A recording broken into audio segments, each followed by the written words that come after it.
श्री गणेशाय नमः। ओम श्री परमात्मने नमः। इस चैनल पर आपका स्वागत है। संक्षिप्त पद्म पुराण में वर्णित उत्तरखंड का 12वां अध्याय। मृग श्रृंग मुनि के द्वारा माह के पुण्य से एक हाथी का उद्धार तथा मरी हुई कन्याओं का जीवित होना। वशिष्ठ जी कहते हैं, राजन, भोजपुर में उचत्य नामक एक श्रेष्ठ मुनि थे। उनके कमल के समान नेत्रों वाली एक कन्या थी जिसका नाम सुव्रता था। वह माघ मास में प्रतिदिन सवेरे ही उठकर अपनी कुमारी सखियों के साथ कावेरी नदी के पश्चिमगामी प्रवाह में स्नान किया करती थी। स्नान के बाद वह इस प्रकार प्रार्थना करती, देवी, तुम शह पर्वत की घाटी से निकलकर श्री रंग क्षेत्र में प्रवाहित होती हो। श्री कावेरी, तुम्हें नमस्कार है। मेरे पापों का नाश करो। मरुद वृद्धे, तुम बड़ी सौभाग्यशालिनी हो। माघ मास में जो लोग तुम्हारे जल में स्नान करते हैं उनके बड़े बड़े पापों को हर लेती हो। माता, मुझे मंगल प्रदान करो। पश्चिम वाहिनी कावेरी, मुझे पति, धन, पुत्र, संपूर्ण मनोरथ और पातिव्रत्य पालन की शक्ति दो। यूँ कहकर सुव्रता कावेरी को प्रणाम करती और जब कुछ कुछ सूर्य का उदय होने लगता उसी समय वह नित्य स्नान किया करती थी। इस प्रकार उसने 3 वर्षों तक माघ स्नान किया। उसका उत्तम चरित्र तथा गृह कार्य में चतुरता देखकर पिता का मन बड़ा प्रसन्न रहता था। वे सोचने लगे, अपनी कन्या का विवाह किससे करूं। इसी बीच में कुत्स मुनि ने अपने पुत्र ब्रह्मचारी वत्स का विवाह करने के लिए उचत्य की सुमुखी कन्या सुव्रता का वरण करने का विचार किया। सुव्रता बड़ी सुंदर थी, उसमें अनेक शुभ लक्षण थे। वह बाहर भीतर से शुद्ध तथा निरोग थी। उस समय उसकी कहीं तुलना नहीं थी। वत्स मुनि ने उससे विवाह करने की अभिलाषा की। एक दिन सुव्रता अपनी 3 सखियों के साथ माघ स्नान करने के लिए अरुणोदय के समय कावेरी के तट पर आई। उसी समय एक भयानक जंगली हाथी पानी से निकला। उसे देखकर सुव्रता आदि कन्याएं भय से व्याकुल होकर भागी। हाथी भी बहुत दूर तक उनके पीछे पीछे गया। चारों कन्याएं वेग से दौड़ने के कारण हाँफने लगी और तिनकों से ढके हुए एक बहुत बड़े जल शून्य कुएं में गिर पड़ी। कुएं में गिरते ही उनके प्राण निकल गए। जब वे घर लौटकर नहीं आए तब माता पिता उनकी खोज करते हुए इधर उधर भटकने लगे। उन्होंने वन वन में घूमकर झाड़ी झाड़ी छान डाले। आगे जाने पर उन्हें एक गहरा कुआं दिखाई दिया जो तिनकों से ढका होने के कारण प्रायः दृष्टि में नहीं आता था। उन्होंने देखा वे कमल लोचना कन्याएं कुएं के भीतर निर्जीव होकर पड़ी हैं। उनकी माताएं कन्याओं के पास चली गई और शोकग्रस्त हो बारंबार उन्हें छाती से लगाकर विमले, कमले, शुभ्रिते, सुरसे आदि नाम ले लेकर विलाप करने लगी। कन्याओं की माताएं जब इस प्रकार जोर जोर से क्रंदन कर रही थी उसी समय तपस्या के भंडार कांतिमान, धीर तथा जितेंद्रिय श्रीमान मृग श्रृंग मुनि वहां आ पहुंचे। उन्होंने मन ही मन एक उपाय सोचा और सोचकर उन्हें आश्वासन देते हुए कहा, जब तक इन कमल नयनी कन्याओं को जीवित न कर दूं तब तक आप लोग इनके सुंदर शरीर की रक्षा करें। यूँ कहकर मुनि परम पावन कावेरी के तट पर गए और कंठ भर पानी में खड़े हो मुख एवं भुजाओं को ऊपर उठाए सूर्य देव की ओर देखते हुए मृत्यु देवता की स्तुति करने लगे। इसी बीच में एक समय वही हाथी पानी के भीतर से उठा और उन ब्राह्मण मुनि को मारने के लिए सूर उठाए बड़े वेग से उनके समीप आया। हाथी का क्रोध देखकर भी मुनिवर मृग श्रृंग जल से विचलित नहीं हुए, अपितु चित्रलिखित से चुपचाप खड़े रहे। पास आने पर एक ही क्षण में उस गजराज का क्रोध चला गया। वह बिल्कुल शांत हो गया। उसने मुनि को सूंड से पकड़कर अपनी पीठ पर बिठा लिया। मुनि उसके भाव को समझ गए। उसके कंधे पर सुखपूर्वक बैठने से उन्हें बड़ा संतोष हुआ और जब समाप्त करके हाथ में जल ले, मैंने 8 दिनों के माघ स्नान का पुण्य तुम्हें दे दिया। यूं कहकर उन्होंने शीघ्र ही वह जल हाथी के मस्तक पर छोड़ दिया। इससे गजराज पाप रहित हो गया और मानो इस बात को स्वयं भी समझते हुए उसने प्रलयकालीन मेघ के समान बड़े जोर से गर्जना की। उसकी इस गर्जना से भी मुनि के मन में बड़ी प्रसन्नता हुई और उन्होंने कृपापूर्वक उस गजराज की ओर देखकर उसके ऊपर अपना हाथ फेरा। मुनि के हाथ का स्पर्श होने से उसने हाथी का शरीर त्याग दिया और आकाश में देवता की भांति दिव्य रूप धारण किए दृष्टिगोचर हुआ। उस रूप में उसे देखकर मुनीश्वर को बड़ा विस्मय हुआ। तब दिव्य रूपधारी उस जीव ने कहा, मुनीश्वर, मैं कृतार्थ हो गया, क्योंकि आपने मुझे अत्यंत निंदित एवं पापमयी पशु योनि से मुक्त कर दिया। दयानिधे, अब मैं अपना सारा वृतांत बतलाता हूँ, सुनिए। पूर्व काल की बात है। नैसेत नगर में विश्वगुप्त नाम से प्रसिद्ध परम धर्मात्मा तथा स्वधर्म पालन में तत्पर एक वैश्य रहते थे। मैं उन्हीं का पुत्र था। मेरा नाम धर्मगुप्त था। स्वाध्याय, यजन, दान, सूत लेना, पशुपालन, गोरक्षा, खेती और व्यापार, यही सब मेरा काम था। द्विश्रेष्ठ, मैं अनुचित काम और दंभ से सदा दूर ही रहा। सत्य बोलता और किसी की निंदा नहीं करता था। इंद्रियों को काबू में रखकर अपनी स्त्री से ही अनुराग करता था और पराई स्त्रियों के संपर्क से बचा रहता था। मुझ में राग, भय और क्रोध नहीं थे। लोभ और मत्सर को भी मैंने छोड़ रखा था। दान देता, यज्ञ करता, देवताओं के प्रति भक्ति रखता और गौ तथा ब्राह्मणों के हित में संलग्न रहता था। सदा धर्म, अर्थ और काम का सेवन करता तथा व्यापार के काम में कभी किसी को धोखा नहीं देता था। ब्राह्मण लोग जब यज्ञ करते उस समय उन्हें बिना मांगे ही धन देता था। समय पर श्राद्ध तथा संपूर्ण देवताओं का पूजन करता था। अनेक प्रकार के सुगंधित द्रव्य, बहुत से पशु, दूध, दही, मट्ठा, गोबर, घास, लकड़ी, फल, मूल, नमक, जायफल, पीपल, अन्न, साग के बीज, नाना प्रकार के वस्त्र, धातु, ईख के रस से तैयार होने वाली वस्तुएं और अनेक प्रकार के रस बेचा करता था। जो दूसरे को देता था वह तौल में कम नहीं रहता था और जो औरों से लेता वह अधिक नहीं होता था। जिन रसों को बेचने से पाप होता है उनको छोड़कर अन्य रसों को बेचा करता था। बेचने में छल कपट से काम नहीं लेता था। जो मनुष्य साधु पुरुषों को व्यापार में ठगता है वह घोर नरक में पड़ता है तथा उसका धन ही नष्ट हो जाता है। मैं सब देवताओं, ब्राह्मणों तथा गौओं की प्रतिदिन सेवा करता और पाखंडी लोगों से दूर रहता था। ब्राह्मण किसी भी प्राणी से मन, वाणी और क्रिया द्वारा ईर्ष्या किए बिना ही जो जीविका चलाई जाती है वही परम धर्म है। मैं ऐसी ही जीविका से जीवन निर्वाह करता था। इस प्रकार धर्म के मार्ग से चलकर मैंने 1 करोड़ स्वर्ण मुद्राओं का उपार्जन किया। मेरे एक ही पुत्र था जो संपूर्ण गुणों में श्रेष्ठ था। मैंने अपने सारे धन को 2 भागों में बांटकर आधा तो पुत्र को दे दिया, आधा अपने लिए रखा। अपने हिस्से का धन लेकर पोखरा खुदवाया, नाना प्रकार के वृक्षों से युक्त बगीचा लगवाया, अनेक मंडपों से सुशोभित देव मंदिर बनवाया, मरुभूमि के मार्गों में पौसले और कुएं बनवाए तथा ठहरने के लिए धर्मशालाएं तैयार कराई। कन्यादान, गोदान और भूमि दान किए। तिल, चावल, गेहूं और मूंग आदि का भी दान किया। उड़द, धान, तिल और घी आदि का दान तो मैंने बहुत बार किया।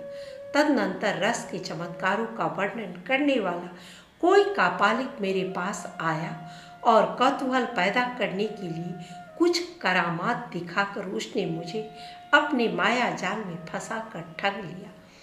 उसकी करतूतें देखकर उसके प्रति मेरा विश्वास बढ़ गया और रसवाद, चांदी, सोना आदि बनाने के नाम पर मेरा सारा धन बर्बाद हो गया। उस कपालिक ने मुझे भ्रम में डालकर बहुत दिनों तक भटकाया। उसके लिए धन दे देकर मैं दरिद्र हो गया। माघ का महीना आया और मैंने 10 दिनों तक सूर्योदय के समय महानदी में स्नान किया, किंतु बुढ़ापे के कारण इससे अधिक समय तक मैं स्नान का नियम चलाने में असमर्थ हो गया। इसी बीच में मेरा पुत्र देशांतर में चला गया। घोड़े मर गए, खेती नष्ट हो गई और बेटे ने वेश्या रख ली। फिर भी भाई बंधु यह सोचकर कि यह बेचारा बूढ़ा धर्मात्मा और पुण्यवान है, धर्म के ही उद्देश्य से मुझे कुछ सूखा अन्न और भात दे दिया करते थे। अब मैं अपना धर्म बेचकर कुटुंब का पालन पोषण करने लगा। केवल माघ स्नान के फल को नहीं बेच सका। एक दिन जिह्वा की लोलुपता के कारण दूसरे के घर पर खूब गले तक ठूस कर मिठाई खा ली। इससे अजीर्ण हो गया। अजीर्ण से अतिसार की बीमारी हुई और उससे मेरी मृत्यु हो गई। केवल माघ स्नान के प्रभाव से मैं 1 मनवंतर तक स्वर्ग में देवराज इंद्र के पास रहा और पुण्य की समाप्ति हो जाने पर हाथी की योनि में उत्पन्न हुआ। जो लोग धर्म बेचते हैं वे हाथी ही होते हैं। विप्रवर, इस समय आपने हाथी की योनि से भी मेरा उद्धार कर दिया। मुझे स्वर्ग की प्राप्ति होने के लिए आपने पुण्य दान किया है। मुनीश्वर, मैं कृतार्थ हो गया, कृतार्थ हो गया, कृतार्थ हो गया। आपको नमस्कार है, नमस्कार है, नमस्कार है। यूँ कहकर वह स्वर्ग को चला गया। सच है, सत्पुरुषों का संग उत्तम गति प्रदान करने वाला होता है। इस प्रकार महानुभाव मृग श्रृंग वैश्य को हाथी की योनि से मुक्त करके स्वयं गले तक पानी में खड़े हो सूर्य नंदन यमराज की स्तुति करने लगे।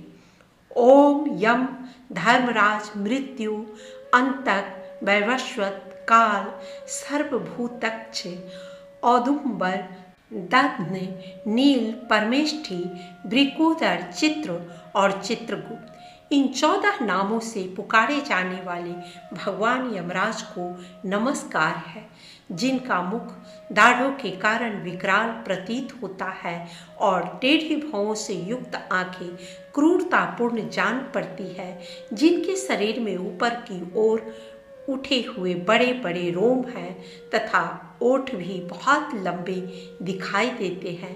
ऐसे आप यमराज को नमस्कार है। आपके अनेक भुजाएं हैं, अनंत नख हैं तथा कजलगिरी के समान काला शरीर और भयंकर रूप है। आपको नमस्कार है। भगवान, आपका वेश बड़ा भयानक है। आप पापियों को भय देते, काल दंड से धमकाते और सब प्रकार के अस्त्र शस्त्र धारण करते हैं। बहुत बड़ा भैंसा आपका वाहन है। आपके नेत्र दहकते हुए अंगारों के समान जान पड़ते हैं। आप महान हैं। मेरु पर्वत के समान आपका विशाल रूप है। आप लाल माला और वस्त्र धारण करते हैं। आपको नमस्कार है। कल्पांत के मेघों की भांति, जिनकी गंभीर गर्जना और प्रलयकालीन वायु के समान प्रचंड वेग है, जो समुद्र को भी पी जाते, संपूर्ण जगत को ग्रास बना लेते, पर्वतों को भी चबा जाते और मुख से आग उगलते हैं, उन भगवान यमराज को नमस्कार है। भगवान, अत्यंत घोर और अग्नि के समान तेजस्वी काल रूप मृत्यु तथा बहुत से रोग आपके पास सेवा में उपस्थित रहते हैं। आपको नमस्कार है। आप भयानक मारी और अत्यंत भयानक महामारी के साथ रहते हैं। पापिष्ठों के लिए आपका ऐसा ही स्वरूप है। आपको बारंबार नमस्कार है। वास्तव में तो आपका मुख खिले हुए कमल के समान प्रसन्नता से पूर्ण है। आपके नेत्रों में करुणा भरी है। आप पितृ स्वरूप हैं। आपको नमस्कार है। आपके केस अत्यंत कोमल हैं और नेत्र भावों की रेखा से सुशोभित हैं।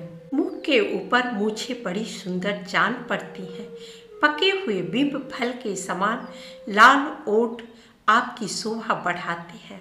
आप दो भुजाओं से युक्त सुवर्ण के समान कांतिमान और सदा प्रसन्न रहने वाले हैं। आपको नमस्कार है। आप सब प्रकार के आभूषणों से विभूषित रत्नमय सिंहासन पर विराजमान, श्वेत माला और श्वेत वस्त्र धारण करने वाले तथा श्वेत छत्र से सुशोभित हैं। आपके दोनों ओर दो दिव्य नारियां खड़ी होकर हाथों में सुंदर चंवड़ लिए डुला रही हैं। आपको नमस्कार है। गले के रत्नमय हार से आप बड़े सुंदर जान पड़ते हैं। रत्नमय कुंडल आपके कानों की शोभा बढ़ाते हैं। आपके हार और भुजबंद भी रत्न के ही हैं तथा आपके किरीट में नाना प्रकार के रत्न जड़े हुए हैं। आपकी कृपा दृष्टि सीमा का अतिक्रमण कर जाती है। आप मित्र भाव से सबको देखते हैं। सब प्रकार की संपत्तियां आपको समृद्धिशाली बनाती है। आप सौभाग्य के परम आश्रय हैं तथा धर्म और अधर्म के ज्ञान में निपुण सभासद आपकी उपासना करते हैं। आपको नमस्कार है। संयमनीपुरी की सभा शुभ्र रूप वाले धर्म, शुभ लक्षण, सत्य, चंद्रमा के समान मनोहर रूपधारी सम, दूध के समान उज्ज्वल दम तथा वर्णाश्रम जनित विशुद्ध आचार आपके पास मूर्तिमान होकर सेवा में उपस्थित रहते हैं। आपको नमस्कार है। आप साधुओं पर सदा स्नेह रखते, वाणी से उनमें प्राणों का संचार करते, वचनों से संतोष देते और गुणों से उन्हें सर्वस्व समर्पित करते हैं। सज्जन पुरुषों पर सदा संतुष्ट रहने वाले आप धर्मराज को बारंबार नमस्कार है। जो सबके काल होते हुए भी शुभ कर्म करने वाले पुरुषों पर कृपा करते हैं। जो पुण्यात्माओं के हितैषी सत्पुरुषों के संगी, संयमनीपुरी के स्वामी, धर्मात्मा तथा धर्म का अनुष्ठान करने वालों के प्रिय हैं, उन धर्मराज को नमस्कार है। जिसकी पीठ पर लटके हुए घंटों की ध्वनि से सारी दिशाएं गूंज उठती है तथा जो ऊंचे ऊंचे सिंगों और फुंकारों के कारण अत्यंत भीषण प्रतीत होता है, ऐसे महान भैंसे पर जो विराजमान रहते हैं तथा जिनकी 8 बड़ी बड़ी भुजाएं कर्मशः नारज, शक्ति, मूषल, खड्ग, गदा, त्रिशूल, पाश और अंकुश से सुशोभित है, उन भगवान यमराज को प्रणाम है। जो 14 सत्पुरुषों के साथ बैठकर जीवों के शुभाशुभ कर्मों का भली भांति विचार करते हैं, साक्षियों द्वारा अनुमोदन कराकर उन्हें दंड देते हैं तथा संपूर्ण विश्व को शांत रखते हैं, उन दक्षिण दिशा के स्वामी शांत स्वरूप यमराज को नमस्कार है। जो कल्याण स्वरूप भयहारी, शौच, संतोष आदि नियमों में स्थित मनुष्यों के नेत्रों को प्रिय लगने वाले सावर्णी, शनैश्चर और वैवस्वत मनु, इन तीनों की माता के सौतेले पुत्र विवस्वान यानी सूर्यदेव के आत्मज तथा सदाचारी मनुष्यों को वर देने वाले हैं, उन भगवान यम को नमस्कार है। भगवान, जब आपके दूत पापी जीवों को दृढ़ता पूर्वक बांधकर आपके सामने उपस्थित करते हैं, तब आप उन्हें यह आदेश देते हैं कि इन पापियों को अनेक घोर नरकों में गिराकर छेद डालो, टुकड़े टुकड़े कर दो, जला दो, सुखा डालो, पीस दो। इस प्रकार की बातें कहते हुए यमुना जी के ज्येष्ठ भ्राता आप यमराज को मेरा प्रणाम है। जब आप अंतक रूप धारण करते हैं, उस समय आपके गोलाकार नेत्र किनारे किनारे से लाल दिखाई देते हैं। आप भीम रूप होकर भय प्रदान करते हैं। टेढ़ी भौं के कारण आपका मुख वक्र जान पड़ता है। आपके शरीर का रंग उस समय नीला हो जाता है तथा आप अपने निर्दयी दूतों के द्वारा शास्त्रोक्त नियमों का उल्लंघन करने वाले पापियों को खूब कड़ाई के साथ धमकाते हैं। आपको सर्वदा नमस्कार है। जिन्होंने पंच महायज्ञों का अनुष्ठान किया है तथा जो सदा ही अपने कर्मों के पालन में संलग्न रहे हैं, ऐसे लोगों को दूर से ही विमान पर आते देख आप दोनों हाथ जोड़े आगे बढ़कर उनका स्वागत करते हैं। आपके नेत्र कमल के समान विशाल हैं तथा आप माता संज्ञा के सुयोग पुत्र हैं। आपको मेरा प्रणाम है, जो संपूर्ण विश्व से उत्कृष्ट, निर्मल, विद्वान, जगत के पालक, ब्रह्मा, विष्णु तथा शिव के प्रिय, सबके शुभाशुभ कर्मों के उत्तम साक्षी तथा समस्त संसार को शरण देने वाले हैं, उन भगवान यम को नमस्कार है। वशिष्ठ जी कहते हैं, इस प्रकार स्तुति करके मृगश्रृंग ने उदारता और करुणा के भंडार तथा दक्षिण दिशा के स्वामी भगवान यम का ध्यान करते हुए उन्हें साष्टांग प्रणाम किया। इससे भगवान यम को बड़ी प्रसन्नता हुई। वे महान तेजस्वी रूप धारण किए मुनि के सामने प्रकट हुए। उस समय उनका मुख कमल प्रसन्नता से खिला हुआ था और किरीट, हार, केयूर तथा मणिमय कुंडल धारण करने वाले अनेक सेवक चारों ओर से उनकी सेवा में उपस्थित थे। यमराज ने कहा, मुनि, मैं तुम्हारे इस स्तोत्र से बहुत संतुष्ट हूँ और तुम्हें वर देने के लिए यहाँ आया हूँ। तुम मुझसे मनोवांछित वर मांगो, मैं तुम्हें अभिष्ट वस्तु प्रदान करूँगा। उनकी बात सुनकर मुनीश्वर मृगश्रृंग उठकर खड़े हो गए। यमराज को सामने उपस्थित देख उन्हें बड़ा विस्मय हुआ। उनके नेत्र प्रसन्नता से खिल उठे। कृतांत को पाकर उन्होंने अपने को सफल मनोरथ समझा और हाथ जोड़कर कहा, भगवान, इन कन्याओं को प्राण दान दीजिए। मैं आपसे बारंबार यही याचना करता हूँ। मुनि का कथन सुनकर धर्मराज ने अदृश्य रूप से उन ब्राह्मण कन्याओं को उनके शरीर में भेज दिया। फिर तो सोकर उठे हुए की भांति वे कन्याएं उठ खड़ी हुई। अपनी बालिकाओं को सचेत होते देख माताओं को बड़ा हर्ष हुआ। कन्याएं पहले की ही भांति अपना अपना वस्त्र पहनकर माताओं को बुला उनके साथ अपने घर गए। वशिष्ठ जी कहते हैं, इस प्रकार विप्रवर मृगश्रृंग को वरदान दे यम देवता अपने पार्षदों के साथ अंतर्धान हो गए। इधर ब्राह्मण भी यमराज से वर पाकर बड़ी प्रसन्नता के साथ अपने आश्रम को लौटे। जो मानव प्रतिदिन यमराज की इस स्तुति का पाठ करेगा, उसे कभी यम यातना नहीं भोगनी पड़ेगी। उसके ऊपर यमराज प्रसन्न होंगे। उसकी संतति का कभी अपमृत्यु से पराभव न होगा। उसे इस लोक और परलोक में भी लक्ष्मी की प्राप्ति होगी तथा उसे कभी रोगों का शिकार नहीं होना पड़ेगा। लोक से लौटी हुई कन्याओं के द्वारा वहाँ की अनुभूत बातों का वर्णन। राजा दिलीप ने पूछा, मुने, यमलोक से लौटकर आई हुई उन साध्वी कन्याओं ने अपनी माताओं और बंधुओं से वहाँ का वृतांत कैसा बतलाया? पापियों की यातना और पुण्यात्माओं की गति के संबंध में क्या कहा?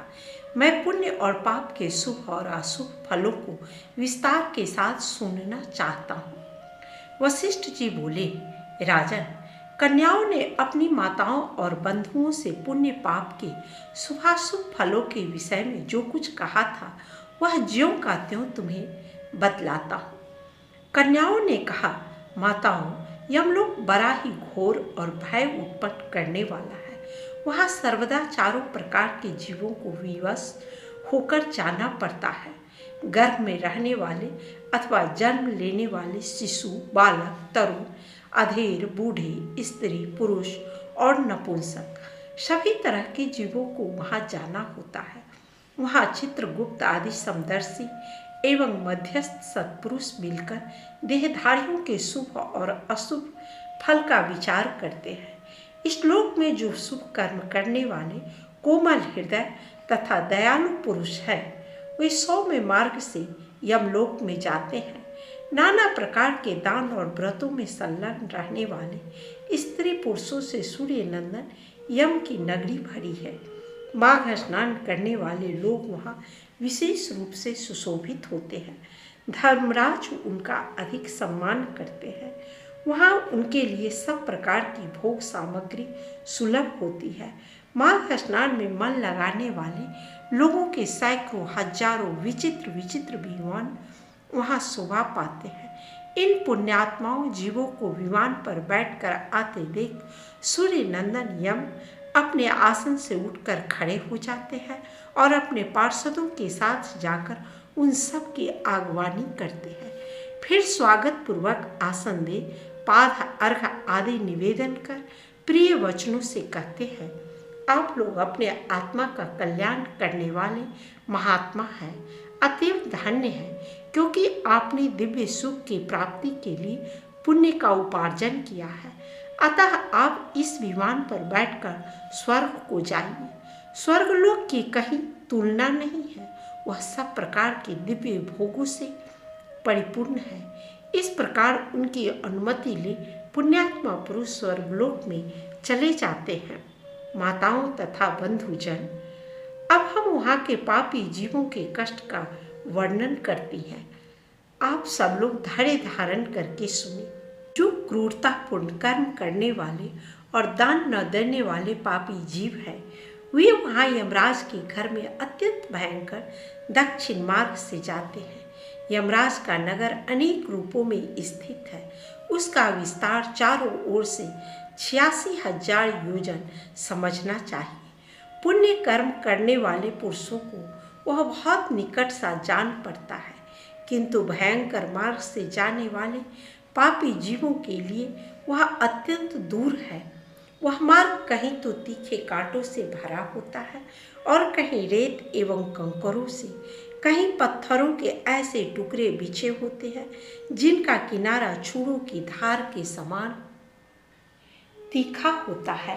कहीं बहुत दूर तक कीचड़ ही कीचड़ भरी रहती है, कहीं घातक अंकुर उगे होते हैं और कहीं कहीं लोहे की सुई के समान नुकीले कुशों से सारा मार्ग ढका होता है। इतना ही नहीं, कहीं कहीं बीच रास्ते में वृक्षों से भरे हुए पर्वत होते हैं जो किनारे पर भारी जल प्रपात के कारण अत्यंत दुर्गम जान पड़ते हैं। कहीं रास्ते पर दहकते हुए अंगारे बिछे रहते हैं। ऐसे मार्ग से पापी जीवों को दुखित होकर जाना पड़ता है। कहीं ऊंचे नीचे गड्ढे, कहीं फिसला देने वाले चिकने ढेले, कहीं खूब तपी हुई बालू और कहीं तीखी कीलों से वह मार्ग व्याप्त रहता है। कहीं कहीं अनेक शाखाओं में फैले हुए सैकड़ों वन और दुखदाई अंधकार है, जहाँ कोई सहारा देने वाला भी नहीं रहता। कहीं तपे हुए लोहे के कांटेदार वृक्ष, कहीं दावानल, कहीं तपी हुई शिला और कहीं हिम से वह मार्ग आच्छादित रहता है। कहीं ऐसी बालू भरी रहती है जिसमें चलने वाला जीव कंठ तक धंस जाता है और कहीं बालू के कान के पास तक आ जाती है। कहीं गर्म जल और कहीं कंडों की आग से यमलोक का मार्ग व्याप्त रहता है।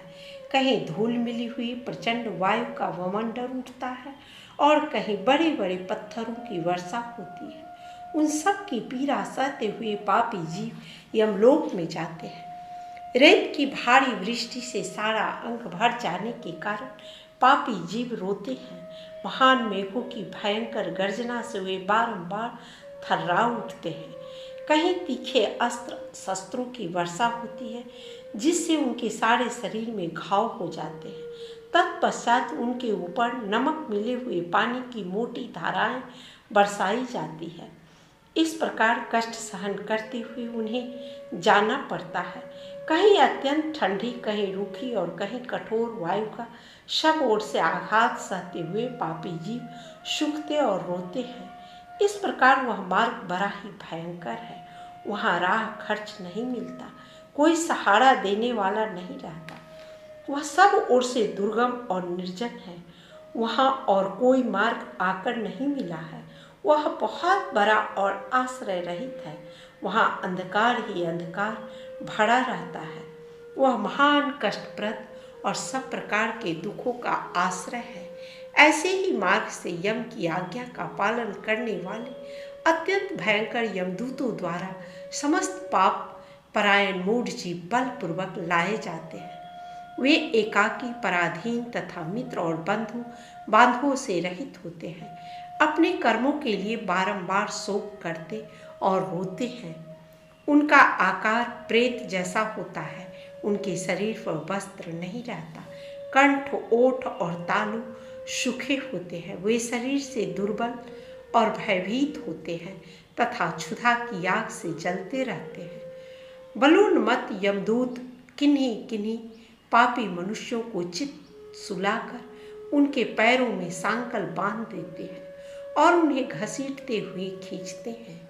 कितने ही दूसरे जीव ललाट में अंकुश चुभाए जाने के कारण क्लेश भोगते हैं। कितनों की बाहें पीठ की ओर घुमाकर बांध दी जाती और उनके हाथों में कील ठोंक दी जाती है। साथ ही पैरों में बेरी भी पड़ी होती है। इस दशा में भूख का कष्ट सहन करते हुए उन्हें जाना पड़ता है। कुछ दूसरे जीवों के गले में रस्सी बांधकर उन्हें पशुओं की भांति घसीटा जाता है और वे अत्यंत दुख उठाते रहते हैं। कितने ही दुष्ट मनुष्यों की जिह्वा में रस्सी बांधकर उन्हें खींचा जाता है। किन्हीं की कमर में भी रस्सी बांधी जाती और उन्हें गर्दनियां देकर धीरे धीरे ढकेला जाता है। यमदूत किन्हीं की नाक बांधकर खींचते हैं और किन्हीं के गाल तथा होंठ छेदकर उनमें रस्सी डाल देते हैं और उन्हें खींच कर ले जाते हैं। तपे हुए सिकंचों से कितने ही पापियों के पेट छिदे होते हैं।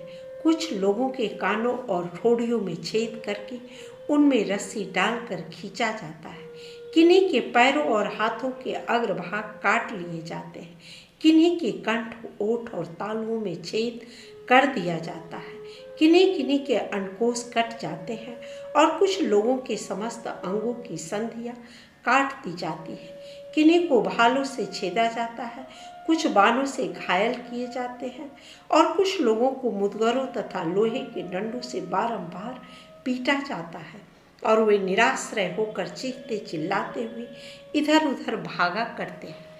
प्रज्वलित अग्नि के समान कांति वाले भांति भांति के भयंकर आरों और भिंडी पालों से उन्हें विदीर्ण किया जाता है और वे पापी जीव पीप तथा रक्त बहाते हुए घाव से पीड़ित होते और कीड़ों से डसे जाते हैं।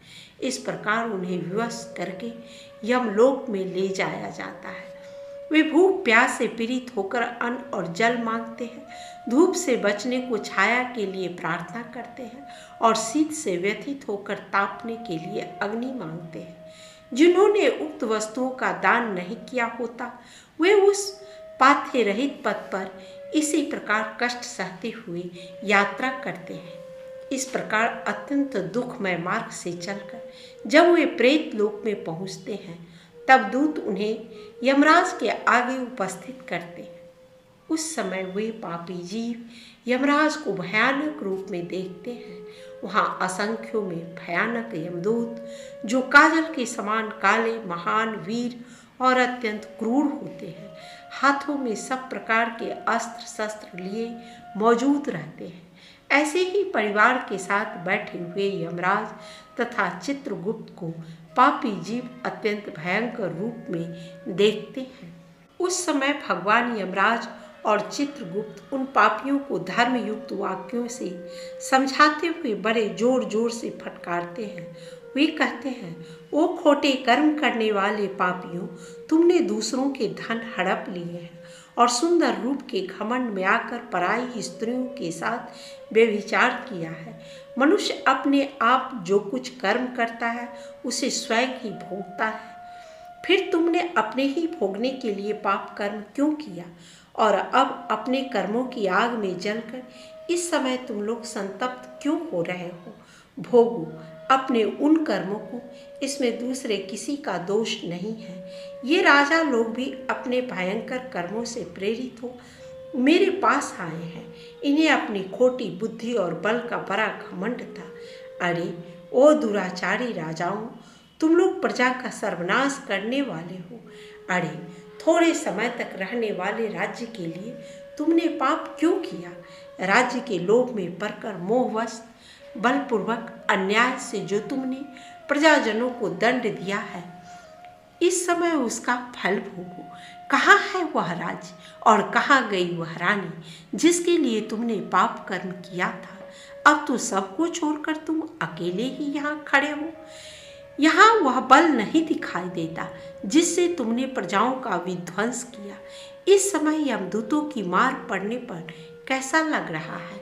इस तरह नाना प्रकार के वचनों द्वारा यमराज के उलाहने देने पर वे राजा अपने अपने कर्मों को सोचते हुए चुपचाप खड़े रह जाते हैं। इस प्रकार राजाओं से धर्म की बात कहकर धर्मराज उनके पापंक की शुद्धि के लिए अपने दूतों से इस प्रकार कहते हैं, ओ चंड, ओ महाचंड, तुम इन राजाओं को पकड़ कर ले जाओ और कर्मशः नरक की आग में डालकर इन्हें पापों से शुद्ध करो। तब वे दूत शीघ्र ही उठाकर राजाओं के पैर पकड़ लेते हैं और उन्हें बड़े वेग से आकाश में घुमाकर ऊपर फेंकते हैं। तत्पश्चात उन्हें पूरा बल लगाकर तपाई हुई शिला पर बड़े वेग से पटकते हैं, मानो किसी महान वृक्ष पर वज्र से प्रहार करते हो। शिला पर गिरने से उनका शरीर चूर चूर हो जाता है, रक्त के स्रोत बहने लगते हैं और जीव अचेत एवं निश्चेष्ट हो जाता है। तदनंतर वायु का स्पर्श होने पर वह धीरे धीरे फिर सांस लेने लगता है। उसके बाद पाप की शुद्धि के लिए उसे नरक के समुद्र में डाल दिया जाता है। इस पृथ्वी के नीचे नरक की 28 कोटियाँ हैं। वे 7वें तल के अंत में भयंकर अंधकार के भीतर स्थित है। उनमें पहली कोटि का नाम घोड़ा है, उसके नीचे सुघोड़ा की स्थिति है, तीसरी अति घोड़ा, चौथी महाघोड़ा और 5वीं कोटि घोर रूपा है। छठी का नाम तरलतरा है, 7वीं का भयान का, 8वीं का कालरात्रि और 9वीं का भयोत्कटा है। उसके नीचे 10वीं कोटि चंडा है, उसके भी नीचे महाचंडा है।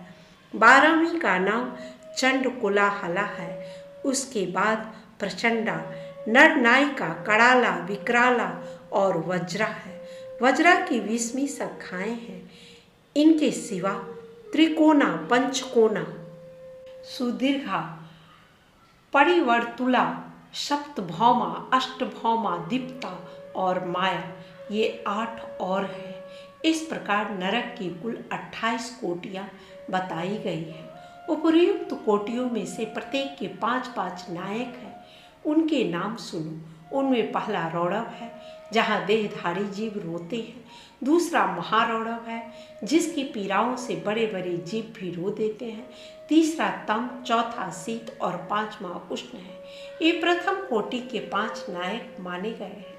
इनके सिवा सुघोर, सुतम, तीक्ष्ण, पद्म, संजीवनी, सठ, महामाया, अतिलोम, सुभीम, कंटकट, तीव्रवेग, कराल, विकराल, प्रकंपन, महापद्म, सुचक्र, कालसूत्र, प्रतर्दन, सुचिमुख, सुनेमी, खादक, सुप्रदीपक, कुंभिपाक, सुपाक, अति दारुणकूप, अंगारासी, भवन, अश्रिक, पुह्यद, वीरामय, तुंड शकुनी, महासंवर्तक, क्रतु, तप्तजतु, पंकलेप, पुंतिमांस, द्रव्य, रिपु, उच्छ्वास, निरुच्छ्वास, दुर्गे, कूटसालमली, दुरिष्ट, सुमहानाद, प्रभाव, सुप्रभावन, ऋक्ष, मेष, वृष, शल्य, सिंहासन, व्याघ्राननन, मृगाननन, शुक्राननन, स्वाननन, महिषाननन, वृकाननन, मेषवारानन, ग्राहक, कुंभीर, नर्क, सर्प, कूर्म, वायस, गृध्र, उलूक, जलुका, शार्दूल, कपि, कर्कट, गंड, पुतिवक्त्र, रक्ताक्ष, पुतिमुक्तिक, कणाधूम, तुषाग्नि, कृमि, निश्चय, अमेय, अप्रतिष्ठित, रुधिनान, शवभोजन, ललाभक्ष, आत्मभक्ष, सर्वभक्ष, सुदारुण, संकष्ट, सुविलास, सुकट, संकट, कट, पुरीष, कटा, कष्टदायिनी, वैतरणी नदी, सुतप्त, लोह शंकु, अयशंकु, प्रपूरन, घोर, असित, तालवन, अस्थिभंग, प्रपीड़क, नीलयंत्र, अत्स्यंत्र, इक्षुयंत्र, कूट, अंश, प्रमर्दन, महाचूर्णी, सुचूर्णी, तप्त लोहमयी शिला, चूड़ धारा, पर्वत, मल पर्वत, मूत्रकूप, विष्टाकूप, अंधकूप, पुएकूप, सातन, मुसलोलुप खल, यंत्रशिला, सक्कट लांगल, तालपत्रा शिवन, महामस्कमंडप, सम्मोहन, अतिभंग, तप्तशूल, अयोगुण, बहुत दुख, महादुख, कश्मल, शमल, हलाहल, विरूप, भीमरूप, भीषण, एक पात, द्विपात, तीव्र और अवीची। यह अवीची अंतिम नरक है। इस प्रकार ये क्रमशः 5-5 के 28 समुदाय माने गए हैं। एक एक समुदाय एक एक कोटि का नायक है। रौरव से लेकर अवीची तक कुल 140 नरक माने गए हैं।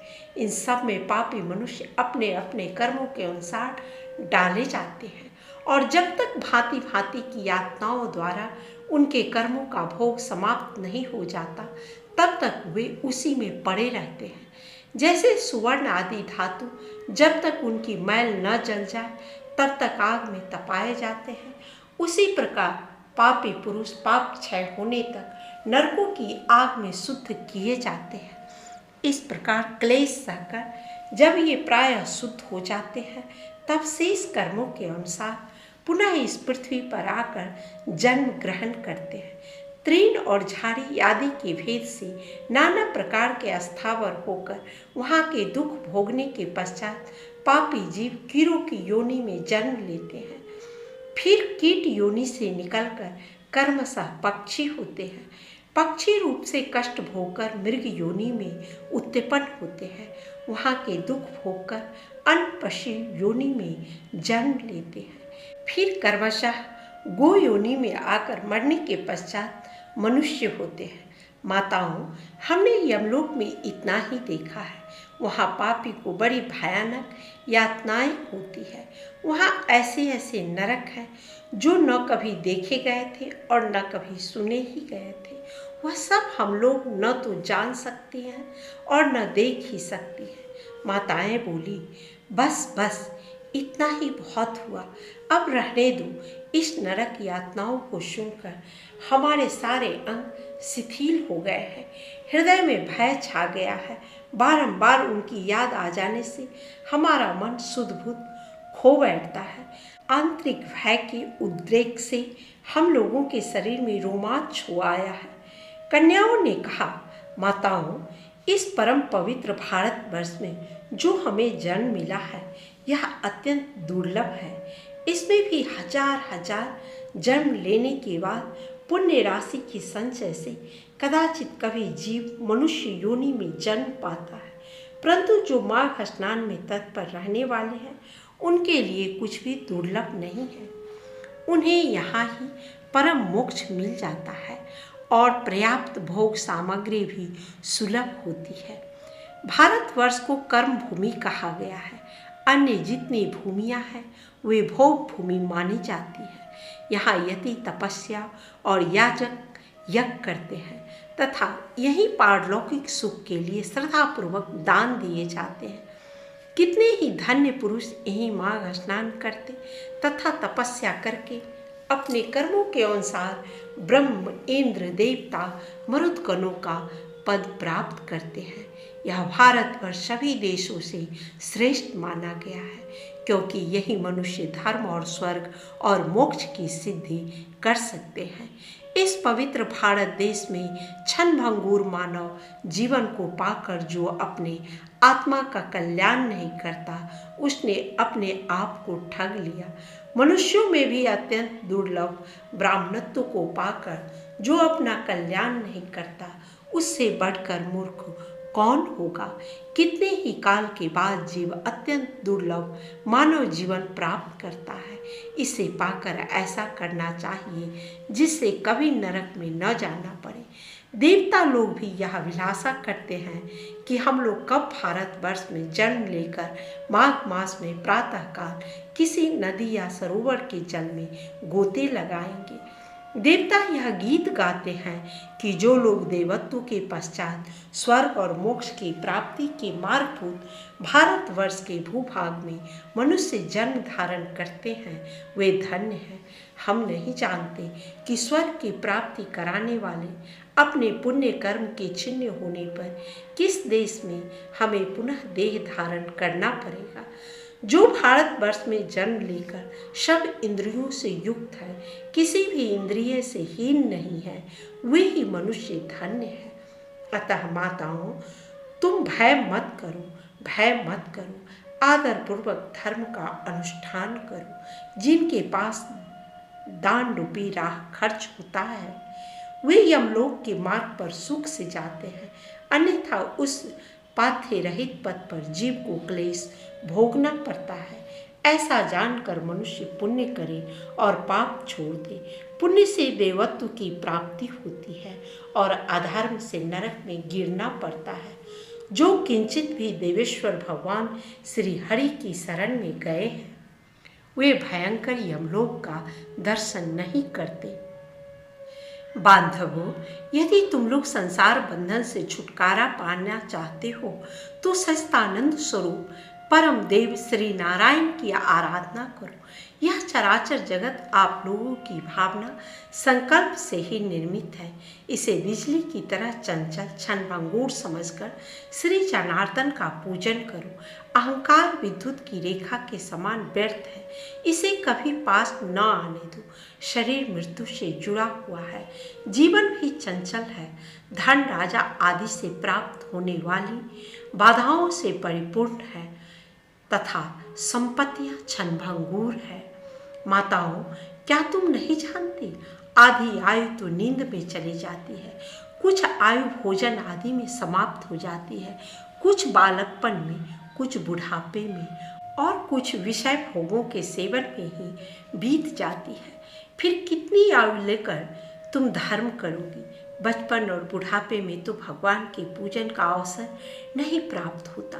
अतः इसी अवस्था में अहंकार शून्य होकर धर्म करो। संसार रूपी भयंकर गड्ढे में गिरकर नष्ट न हो जाओ।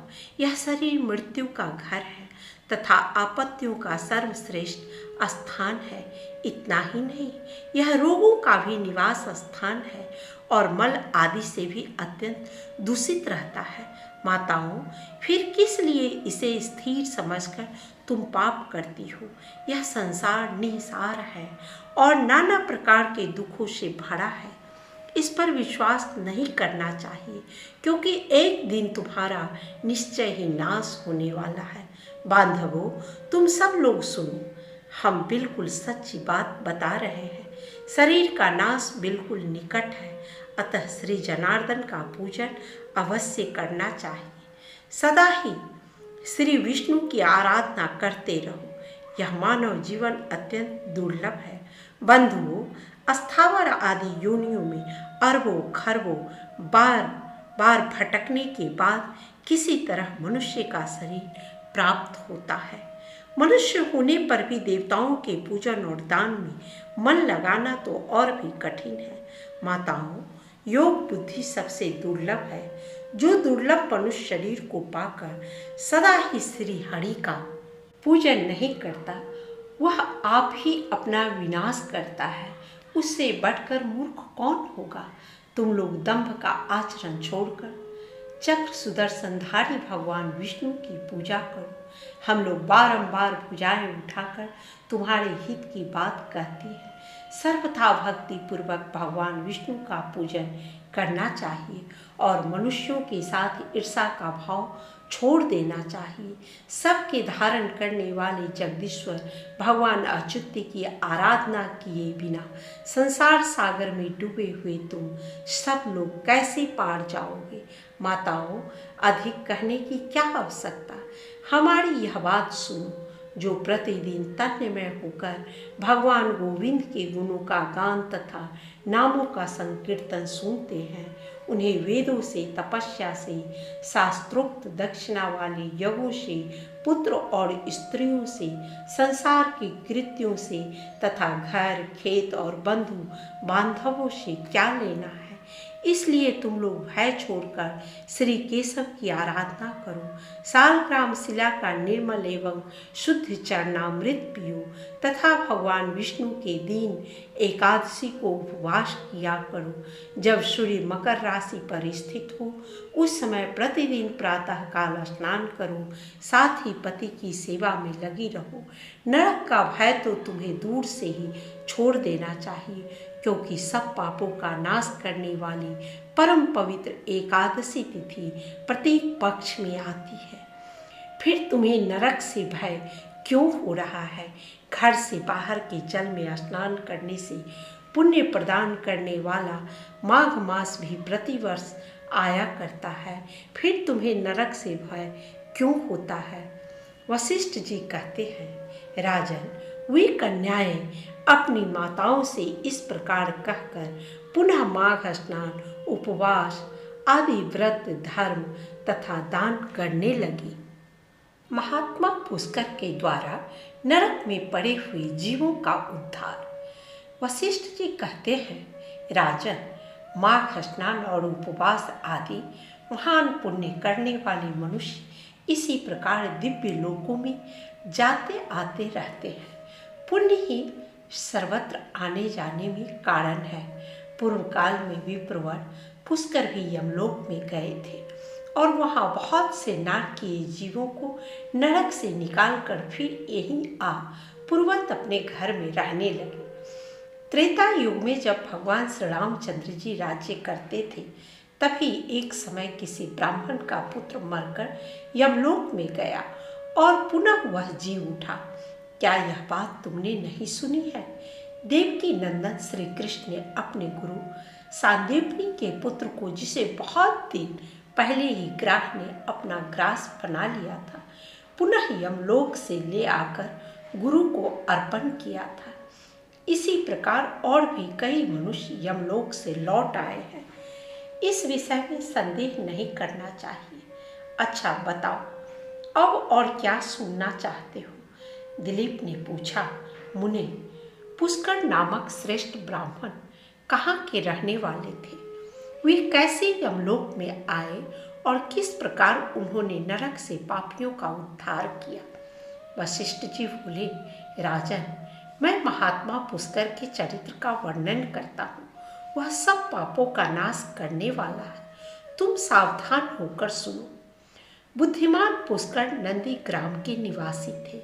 वे सदा अपने धर्म के अनुष्ठान में लगे रहने वाले और सब प्राणियों के हितैषी थे। सदा माघ स्नान और स्वाध्याय में तत्पर रहते तथा समय पर अन्य भाव से श्री विष्णु की आराधना किया करते थे। महायोगी पुष्कर अपने कुटुंब के साथ रहते और नित्य अग्निहोत्र करते थे। राजन, वे अप्रमेय हरे, विष्णु, कृष्ण, दामोदर, अच्युत, गोविंद, अनंत, देवेश्वर इत्यादि रूप से केवल भगवानों का नाम कीर्तन करते थे। महामते, देवता का आराधना छोड़कर और किसी काम में उन ब्राह्मण देवता का मन स्वप्न में भी नहीं लगता था। एक दिन सूर्य नंदन यमराज ने अपने भयंकर दूतों को आज्ञा दी, जाओ, नंदी ग्राम निवासी पुष्कर नामक ब्राह्मण को यहाँ पकड़ ले आओ। यह आदेश सुनकर और यमराज के बताए हुए पुष्कर को न पहचान कर वे इन महात्मा पुष्कर को ही यमलोक में पकड़ लाए।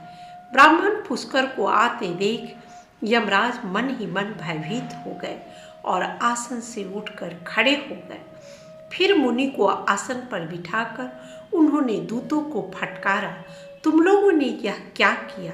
मैंने तो दूसरे पुष्कर को लाने के लिए कहा था। तुम लोगों के कितने पापपूर्ण विचार हैं। भला इन सब धर्मों के ज्ञाता, विशेषतः भगवान विष्णु के भक्त, सदा माघ स्नान करने वाले और उपवास परायण महात्मा पुरुष को यहाँ मेरे समीप क्यों ले आए? दूतों को इस प्रकार डांट बताकर प्रेतराज यम ने पुष्कर से कहा, ब्राह्मण, तुम्हारे पुत्र और स्त्री आदि सब बांधव बहुत व्याकुल होकर रो रहे हैं, अतः तुम भी अभी जाओ। तब पुष्कर ने यम से कहा, भगवान, जहाँ पापी पुरुष यातना में शरीर धारण करके कष्ट भोगते हैं, उन सब नरक को मैं देखना चाहता हूँ। यह सुनकर सूर्य कुमार यम ने पुष्कर को सैकड़ों और हजारों नरक दिखलाए। पुष्कर ने देखा पापी जीव नरकों में पड़कर बड़ा कष्ट भोगते हैं। कोई सूली पर चढ़े हैं, किन्हीं को व्याघ्र खा रहा है जिससे वे अत्यंत दुखित हैं। कोई तपी हुई बालू पर जल रहे हैं, किन्हीं को कीड़े खा रहे हैं। कोई जलते हुए घड़े में डाल दिए गए हैं, कोई कीड़ों से पीड़ित है। कोई असी पत्र वन में दौड़ रहे हैं जिससे उनके अंग छिन्न भिन्न हो रहे हैं।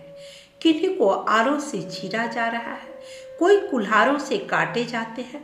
किन्हीं को खाड़ी कीचड़ में कष्ट भोगना पड़ता है, किन्हीं को सुई चुभो चुभो कर गिराया जाता है और कोई सर्दी से पीड़ित हो रहे हैं। उनको तथा अन्य जीवों को नरक में पड़कर यातना भोगते देख पुष्कर को बड़ा दुख हुआ। वे उनसे बोले, क्या आप लोगों ने पूर्व जन्म में कोई पुण्य नहीं किया था जिससे यहाँ यातना में पड़कर आप सदा दुख भोगते हैं? नरक के जीवों ने कहा, विप्रवर, हमने पृथ्वी पर कोई पुण्य नहीं किया था, इसी से इस यातना में पड़कर जलते हुए बहुत कष्ट उठाते हैं।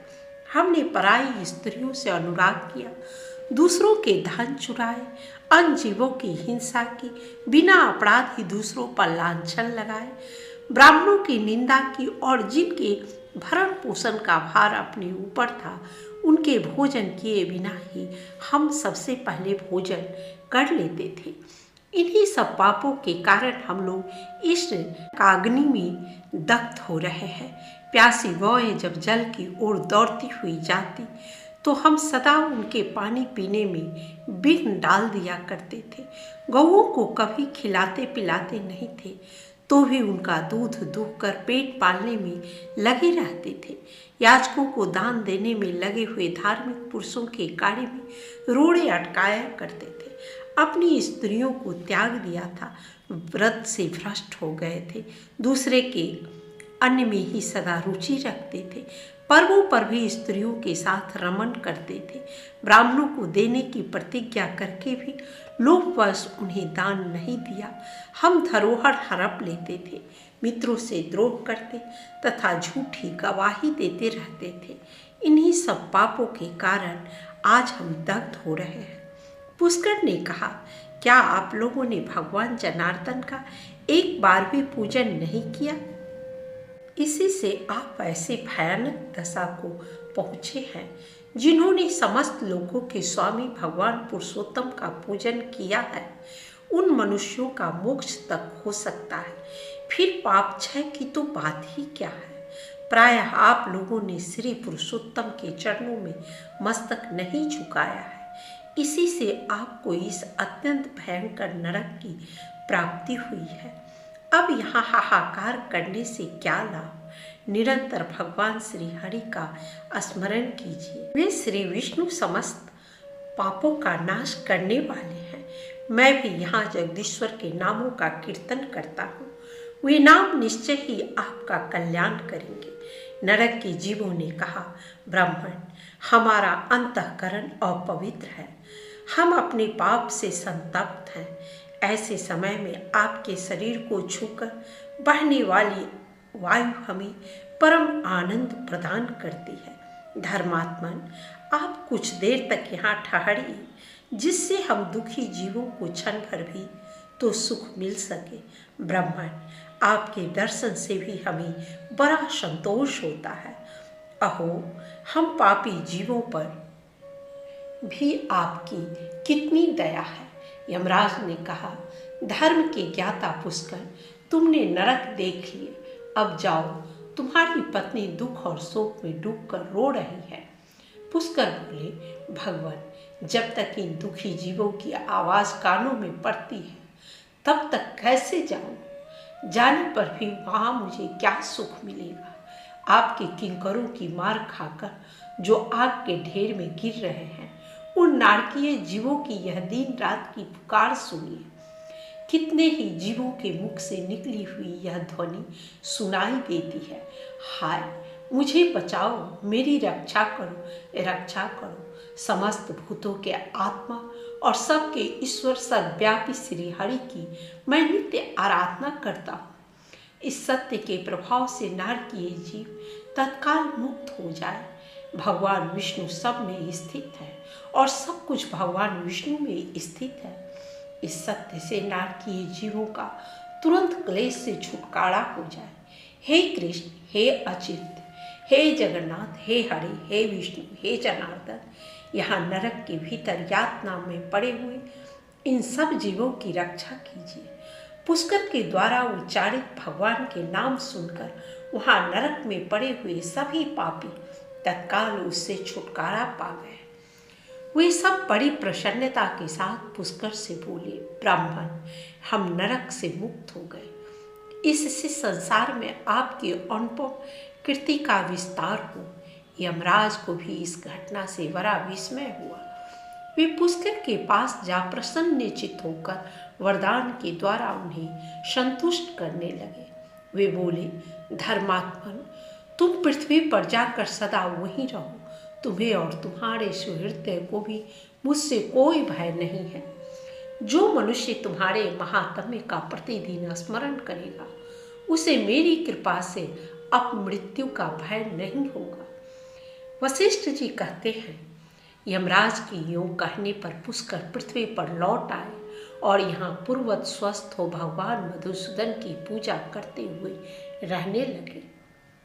राजन, मेरे द्वारा कहे हुए महात्मा पुष्कर के इस महात्म्य को जो सुनता है उसके सारे पापों का नाश हो जाता है। भगवान विष्णु का नाम कीर्तन करने से जिस प्रकार नरक से भी छुटकारा मिल जाता है वह प्रसंग मैंने तुम्हें सुना दिया।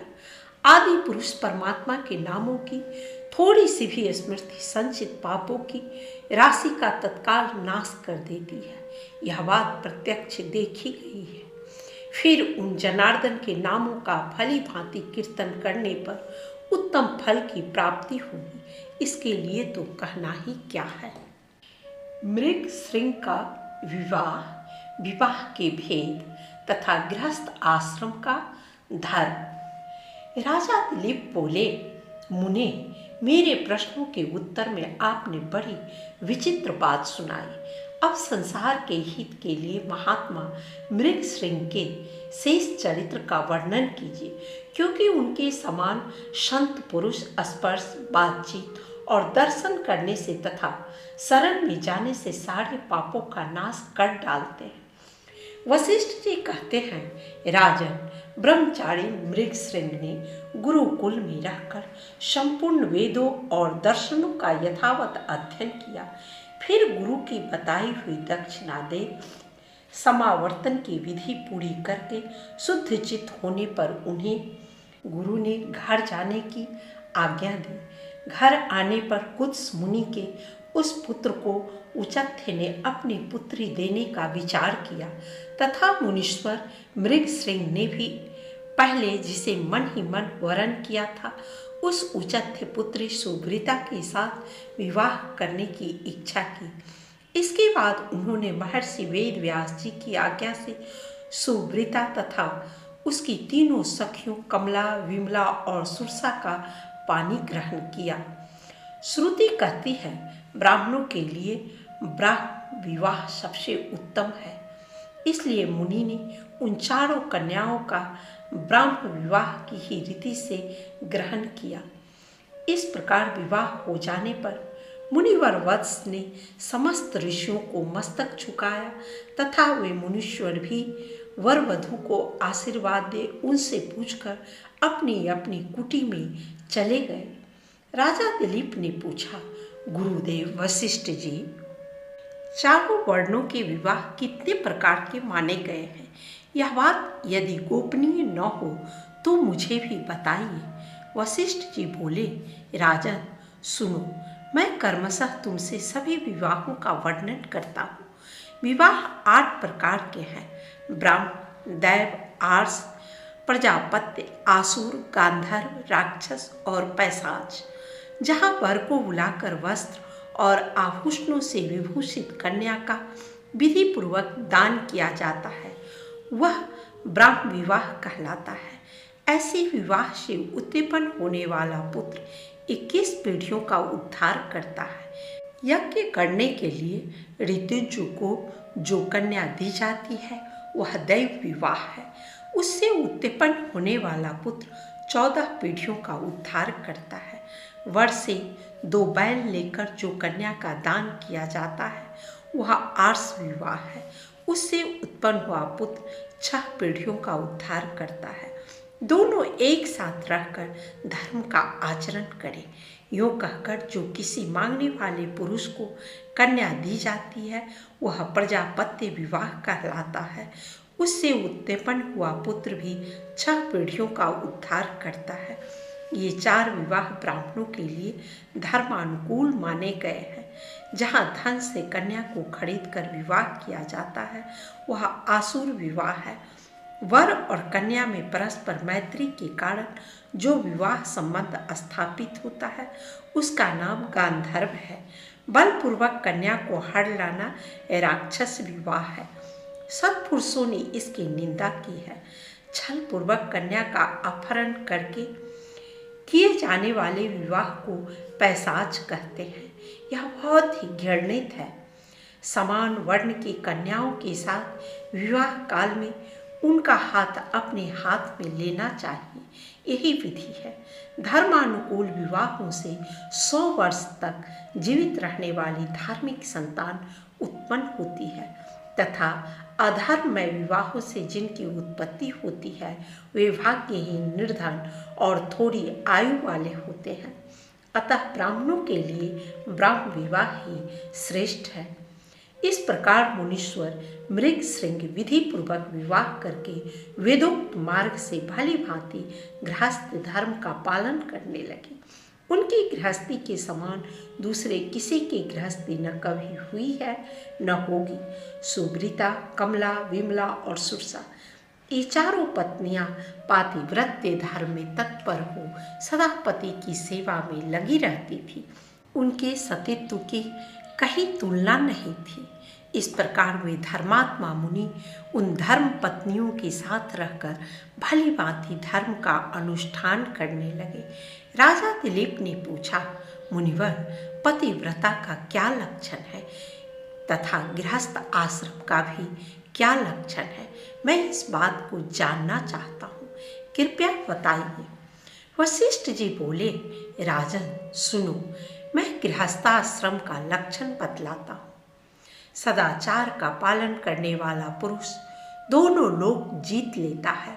ब्रह्म मुहूर्त में शयन से उठकर पहले धर्म और अर्थ का चिंतन करे, फिर अर्थोपार्जन में होने वाले शारीरिक क्लेश पर विचार करके मन ही मन परमेश्वर का स्मरण करे। धनुष से छूटने पर एक बाण जितनी दूर तक जाता है उतनी दूर की भूमि लांघकर घर से दूर नैऋत्य कोण की ओर जाए और वहाँ मलमूत्र का त्याग करे। दिन को और संध्या के समय कान पर जनेऊ चढ़ाकर उत्तर की ओर मुंह करके शौच के लिए बैठना चाहिए और रात्रि में दक्षिण दिशा की ओर मुंह करके मलमूत्र का त्याग करना चाहिए।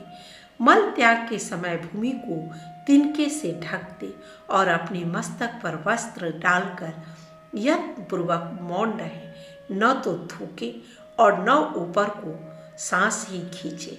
शौच के स्थान पर अधिक देर तक न रुके, मल की ओर दृष्टिपात न करे, अपने शीशन को हाथ से पकड़े हुए उठे और अन्यत्र जाकर आलस्य रहित तो गुदा और लिंग को अच्छी तरह धो डाले। किनारे की मिट्टी लेकर उससे इस प्रकार अंगों की शुद्धि करे जिससे मल की दुर्गंध और लेप दूर हो जाए।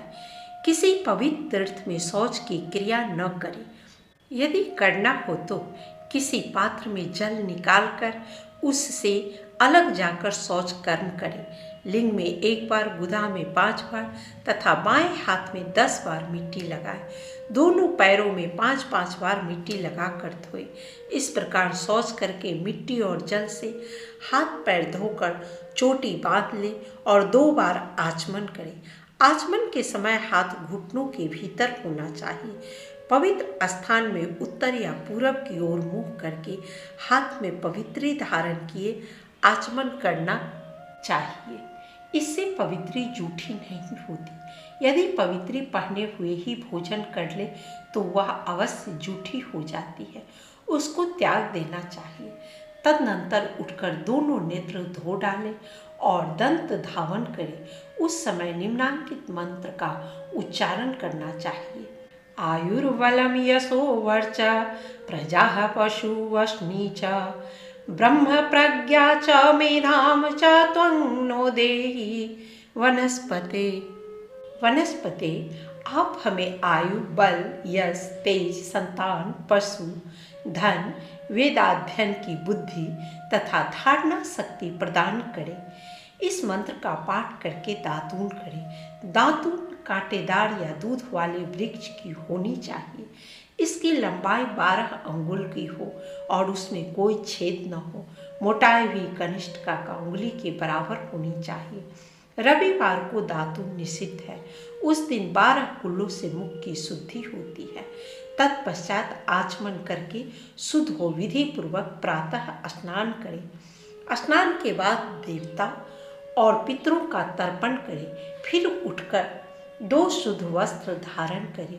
विज्ञ ब्राह्मण को उत्तरीय वस्त्र सदा ही धारण किए रहना चाहिए।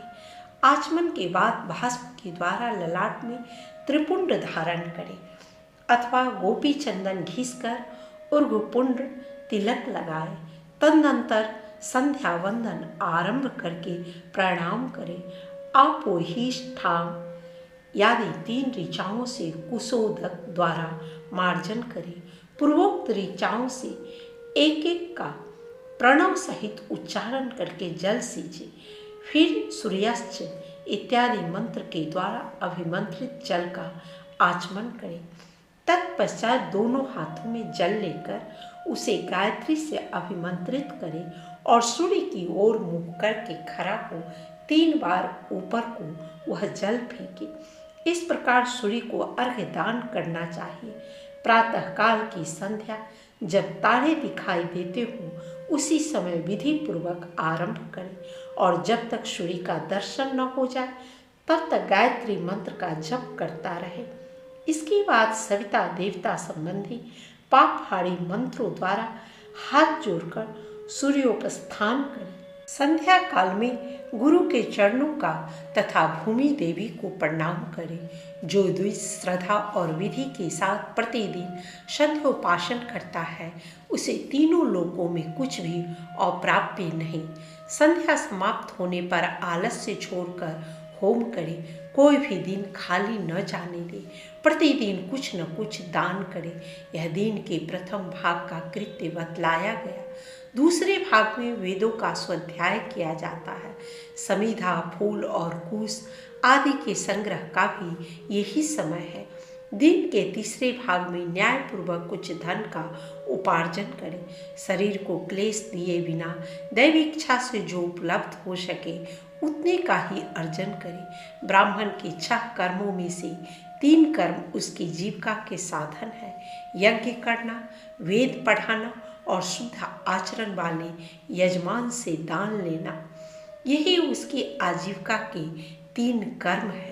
दिन के चौथे भाग में पुनः स्नान करें। प्रातःकाल संध्या वंदन के पश्चात कुश के आसन पर बैठे और दोनों हाथों में कुश ले अंजलि बांधकर ब्रह्म यज्ञ की पूर्ति के लिए यथाशक्ति स्वाध्याय करें। उस समय ऋग्वेद, सामवेद, अथर्ववेद और यजुर्वेद के मंत्रों का जप करें। फिर देवता, ऋषि और पितरों का तर्पण करें।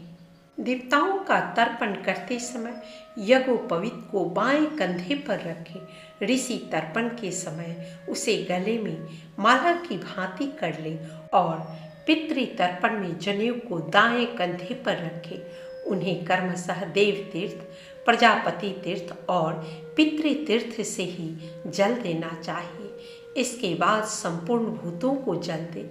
मध्याह्न काल में आपोहिष्ठा इस मंत्र से अपने मस्तक को सींचकर आपः पुनन्तु इस मंत्र से अभिमंत्रित किए हुए जल का आचमन करें।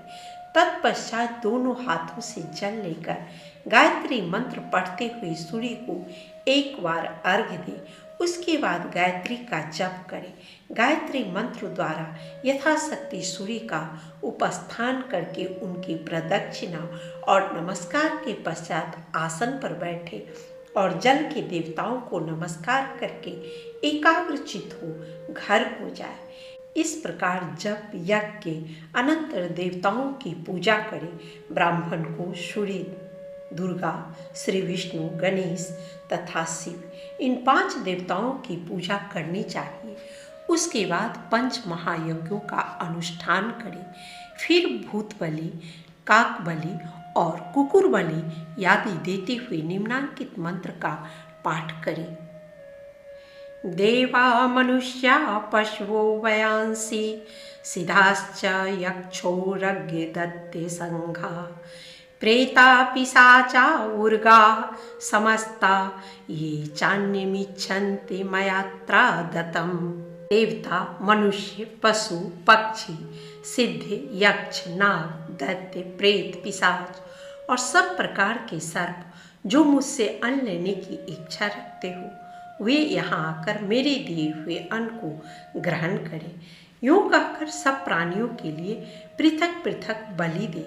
तत्पश्चात विधि पूर्वक आचमन करके प्रसन्न चित्त होकर द्वार पर बैठे और बड़ी श्रद्धा के साथ किसी अतिथि के आने की प्रतीक्षा करें।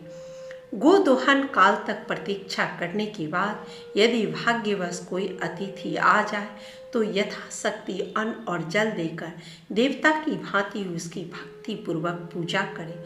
सन्यासी और ब्रह्मचारी को विधि पूर्वक सब व्यंजनों से युक्त रसोई से जो अभी उपयोग में न लाई गई हो अन्न निकाल कर भिक्षा दे। सन्यासी और ब्रह्मचारी ये दोनों ही बनी हुई रसोई के स्वामी प्रधान अधिकारी हैं। सन्यासी के हाथ में पहले जल दे, फिर अन्न दे, उसके बाद पुनः जल दे। ऐसा करने से वह भिक्षा का अन्न मेरु के समान और जल समुद्र के तुल्य फल देने वाला होता है। जो मनुष्य सन्यासी को सत्कार पूर्वक भिक्षा देता है उसे गोदान के समान पुण्य होता है, ऐसा भगवान यम का कथन है। माता, पिता, गुरु, बंधु, गर्भिणी स्त्री, वृद्ध, बालक और आए हुए अतिथि जब भोजन कर ले उसके बाद घर का मालिक गृहस्थ पुरुष लिपे पुते पवित्र स्थान में हाथ पैर धोकर बैठे और पूर्वाभिमुख होकर भोजन करे। भोजन करते समय वाणी को संयम में रखकर मौन रहे। दोनों हाथ, दोनों पैर और मुख, इन 5 को धोकर ही भोजन करना चाहिए। भोजन का पात्र उत्तम और शुद्ध होना चाहिए। अन्न की निंदा न करते हुए भोजन करना उचित है। एक वस्त्र धारण करके अथवा फूटे हुए पात्र में भोजन न करें। जो शुद्ध कांसे के बर्तन में अकेला ही भोजन करता है उसकी आयु, बुद्धि, यश और बल इन 4 की वृद्धि होती है। घी, अन्न तथा सभी प्रकार के व्यंजन करछुल से ही परोसने चाहिए, हाथ से नहीं। भोजन में से पहले कुछ अन्न निकालकर धर्मराज तथा चित्रगुप्त को बलि दे, फिर संपूर्ण भूतों के लिए अन्न देते हुए इस मंत्र का उच्चारण करें। यहाँ कहीं भी रहकर भूख प्यास से पीड़ित हुए प्राणियों की तृप्ति के लिए यह अन्न और जल प्रस्तुत है। यह उनके लिए सुखपूर्वक अक्षय तृप्ति का साधन हो। भोजन में मन लगाकर पहले मधुर रस ग्रहण करें, बीच में नमकीन और खट्टी वस्तुएं खाएं, उसके बाद कड़वे और तिक्त पदार्थों को ग्रहण करें। पहले रसदार चीज़ें खाएं, बीच में गरिष्ठ अन्न भोजन करें और अंत में पुनः द्रव पदार्थ ग्रहण करें। इससे मनुष्य कभी बल और आरोग्य से हीन नहीं होता। सन्यासी को 8 ग्रास, वनवासी को 16 ग्रास और गृहस्थ को 32 ग्रास भोजन करने चाहिए। ब्रह्मचारी के लिए ग्रासों की कोई नियत संख्या नहीं है। द्विज को उचित है कि वह शास्त्र विरुद्ध भक्ष्य भोज्य आदि पदार्थों का सेवन न करे। सूखे और वासी अन्न को भोजन करने के योग नहीं बताया गया है। भोजन के पश्चात शास्त्रोक्त विधि से आचमन करके एकाग्रचित हो हाथ और मुंह की शुद्धि करें। मिट्टी और जल से खूब मलमल कर धोए। तदनंतर कुल्ला करके दांतों के भीतरी भाग का उनकी संधियों का शोधन करे। फिर आचमन करके पात्र को हटा दे और कुछ भींगे हुए हाथ से मुख तथा नासिका का स्पर्श करे। हथेली से नाभि का स्पर्श करे। तत्पश्चात शुद्ध एवं शांत चित्त होकर आसन पर बैठे और अपने इष्ट देव का स्मरण करे। उसके बाद पुनः आचमन करके तांबूल भक्षण करे। भोजन करके बैठा हुआ पुरुष विश्राम के बाद कुछ देर तक ब्रह्मा का चिंतन करे। दिन के छठे और सातवें भाग को सन्मार्ग आदि के अविरुद्ध उत्तम शास्त्र आदि के द्वारा मनोरंजन और इतिहास पुराणों का पाठ करके व्यतीत करे। आठवें भाग में जीविका के कार्य में संलग्न रहे। उसके बाद पुनः ब्राह्म संध्या साय संध्या का समय हो जाता है। जब सूर्य अस्ताचल के शिखर पर पहुंच जाए तब हाथ पैर धोकर हाथ में कुश ले एकाग्रचित हो सायकालीन संध्योपासना करें। सूर्य के रहते रहते ही पश्चिम संध्या प्रारंभ करें। उस समय सूर्य का आधा मंडल ही अस्त होना चाहिए। प्राणायाम करके जल देवता संबंधी मंत्रों से मार्जन करें। सायकाल में अग्निश्चय माँ मनुष्य इत्यादि मंत्र के द्वारा और सवेरे सूर्याश्चय माँ मनुष्य च इत्यादि मंत्र के द्वारा आचमन करें। साय संध्या में पश्चिमाभिमुख बैठकर मौन तथा एकाग्रचित हो रुद्राक्ष की माला ले। तारों के उदय होने तक प्रणव और व्याहतियों सहित गायत्री मंत्र का जप करें। फिर वरुण देवता संबंधी ऋचाओं से सूर्योपस्थान करके प्रदक्षिणा करते हुए प्रत्येक दिशा और दिक्पाल को पृथक पृथक नमस्कार करें। इस प्रकार सायकाल की संध्योपासना करके अग्निहोत्र करने के पश्चात कुटुंब के अन्य लोगों के साथ भोजन करें। भोजन की मात्रा अधिक नहीं होनी चाहिए। भोजन के कुछ काल बाद शयन करें। सायकाल और प्रातः काल में भी बलि वैश्य देव करना चाहिए। स्वयं भोजन न करना हो तो भी बलि वैश्य देव का अनुष्ठान सदा ही करें, अन्यथा पाप का भागी होना पड़ता है। यदि घर पर कोई अतिथि आ जाए तो गृहस्थ पुरुष अपनी शक्ति के अनुसार उसका यथोचित सत्कार करे। रात में भोजन के पश्चात हाथ पैर आदि धोकर गृहस्थ मनुष्य कोमल सैया पर सोने के लिए जाए। सैया पर तकिए का होना आवश्यक है। अपने घर में सोना हो तो पूरब दिशा की ओर सिरहाना करें और ससुराल में सोना हो तो दक्षिण दिशा की ओर। प्रदेश में गया हुआ मनुष्य पश्चिम दिशा की ओर सिर करके सोए। उत्तर की ओर सिरहाना करके कभी नहीं सोना चाहिए। सोने के पहले रात्रि सूक्त का जप और सुखपूर्वक शयन करने वाले देवताओं का स्मरण करें। फिर एकाग्रचित होकर अविनाशी भगवान विष्णु को नमस्कार करके रात्रि में शयन करें। अगस्त्य, माधव, महाबली, मुचुकुंद, कपिल तथा आस्तिक मुनि ये पांचों सुखपूर्वक शयन करने वाले हैं। मांगलिक वस्तुओं से भरे हुए जलपूर्ण कलश को सिरहाने की ओर रखकर वरुण देवता संबंधी वैदिक मंत्रों से अपनी रक्षा करके सोए। ऋतु काल में पत्नी के साथ समागम करें। सदा अपनी स्त्री से ही अनुराग रखें। पत्नी के स्वीकार करने पर रति की इच्छा से उसके पास जाए। पर्व के दिन उसका स्पर्श न करे। रात्रि के पहले और पिछले प्रहर को वेदाभ्यास में व्यतीत करें और बीच के दोनों प्रहरों में शयन करें। ऐसा करने वाला पुरुष ब्रह्म स्वरूप हो जाता है। ऊपर जो कुछ बतलाया गया है वह सारा कर्म गृहस्थ को प्रतिदिन करना चाहिए। यही गृहस्थ आश्रम का लक्षण है। संपूर्ण वेदोक्त सदाचार से युक्त यह गृहस्थ आश्रम का लक्षण मैंने तुम्हें संक्षेप से बताया है। अब पतिव्रताओं के लक्षण सुनो। पतिव्रता स्त्रियों के लक्षण एवं सदाचार का वर्णन। वशिष्ठ जी कहते हैं, राजन, मैं सतियों के उत्तम व्रत का वर्णन करता हूँ, सुनो। पति कुरूप हो या दुराचारी, अच्छे स्वभाव का हो या बुरे स्वभाव का, रोगी, पिशाच, क्रोधी, बूढ़ा, चालक, अंधा, बहरा, भयंकर स्वभाव का, दरिद्र, कंजूस, घृणित, कायर, धूर्त अथवा पर स्त्री लंपट ही क्यों न हो, सती साध्वी स्त्री के लिए वाणी, शरीर और क्रिया द्वारा देवता की भांति पूजनीय है। स्त्री को कभी किसी प्रकार भी अपने स्वामी के साथ अनुचित बर्ताव नहीं करना चाहिए। स्त्री बालिका हो या युवती अथवा वृद्धा ही क्यों न हो, उसे अपने घर पर भी कोई काम स्वतंत्रता से नहीं करना चाहिए। अहंकार और काम क्रोध का सदा ही परित्याग करके केवल अपने पति का ही मनोरंजन करना उचित है, दूसरे पुरुष का नहीं। पर पुरुषों के काम भाव से देखने पर, प्रिय लगने वाले वचनों द्वारा प्रलोभन में डालने पर अथवा जन समूह में दूसरों के शरीर से छू जाने पर भी जिसके मन में कोई विकार नहीं होता, तथा जो पर पुरुषों द्वारा धन का लोभ दिखाकर लुभाई जाने पर भी मन, वाणी, शरीर और क्रिया से कभी पराये पुरुष का सेवन नहीं करती, वही सती है। वह संपूर्ण लोगों की शोभा है।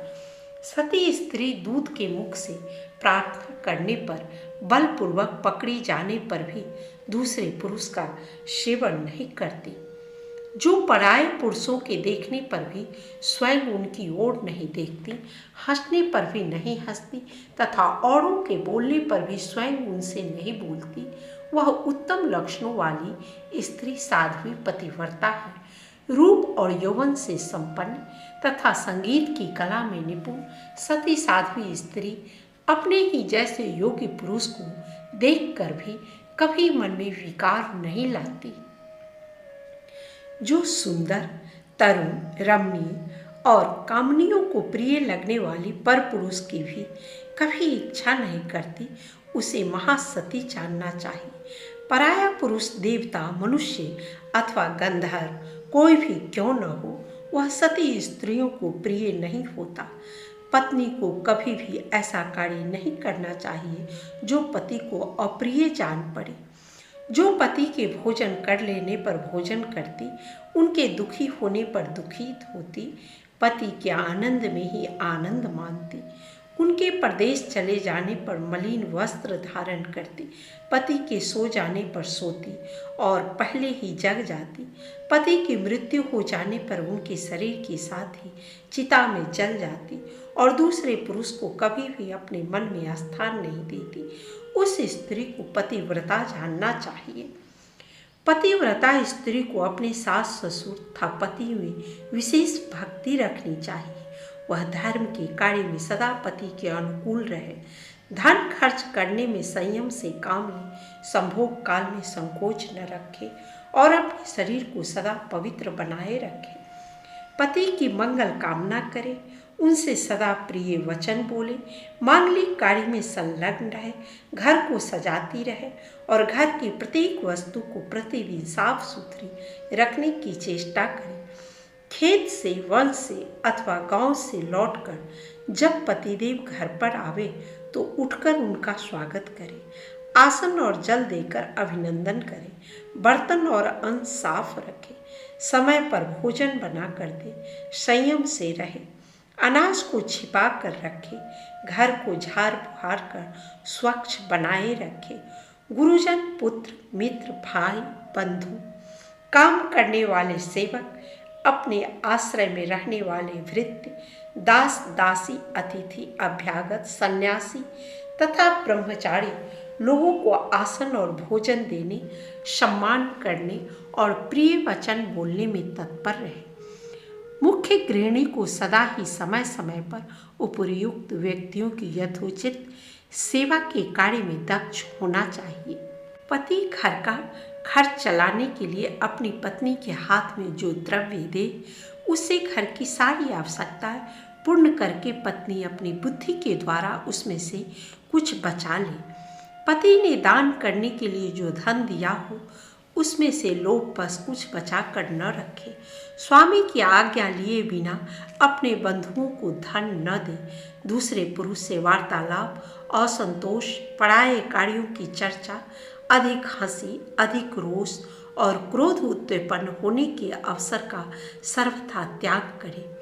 पति देव जो पदार्थ न खाए, न पिए और न मुंह में डाले, वह सब पतिव्रता स्त्री को भी छोड़ देना चाहिए। स्वामी प्रदेश में हो तो स्त्री के लिए श्रृंगार करना निषिद्ध है। राजन, त्रेता से लेकर प्रत्येक युग में स्त्रियों को प्रति मास ऋतु धर्म होता है। उस समय पहले दिन चांडाल जाति की स्त्री के समान पत्नी का स्पर्श वर्जित है।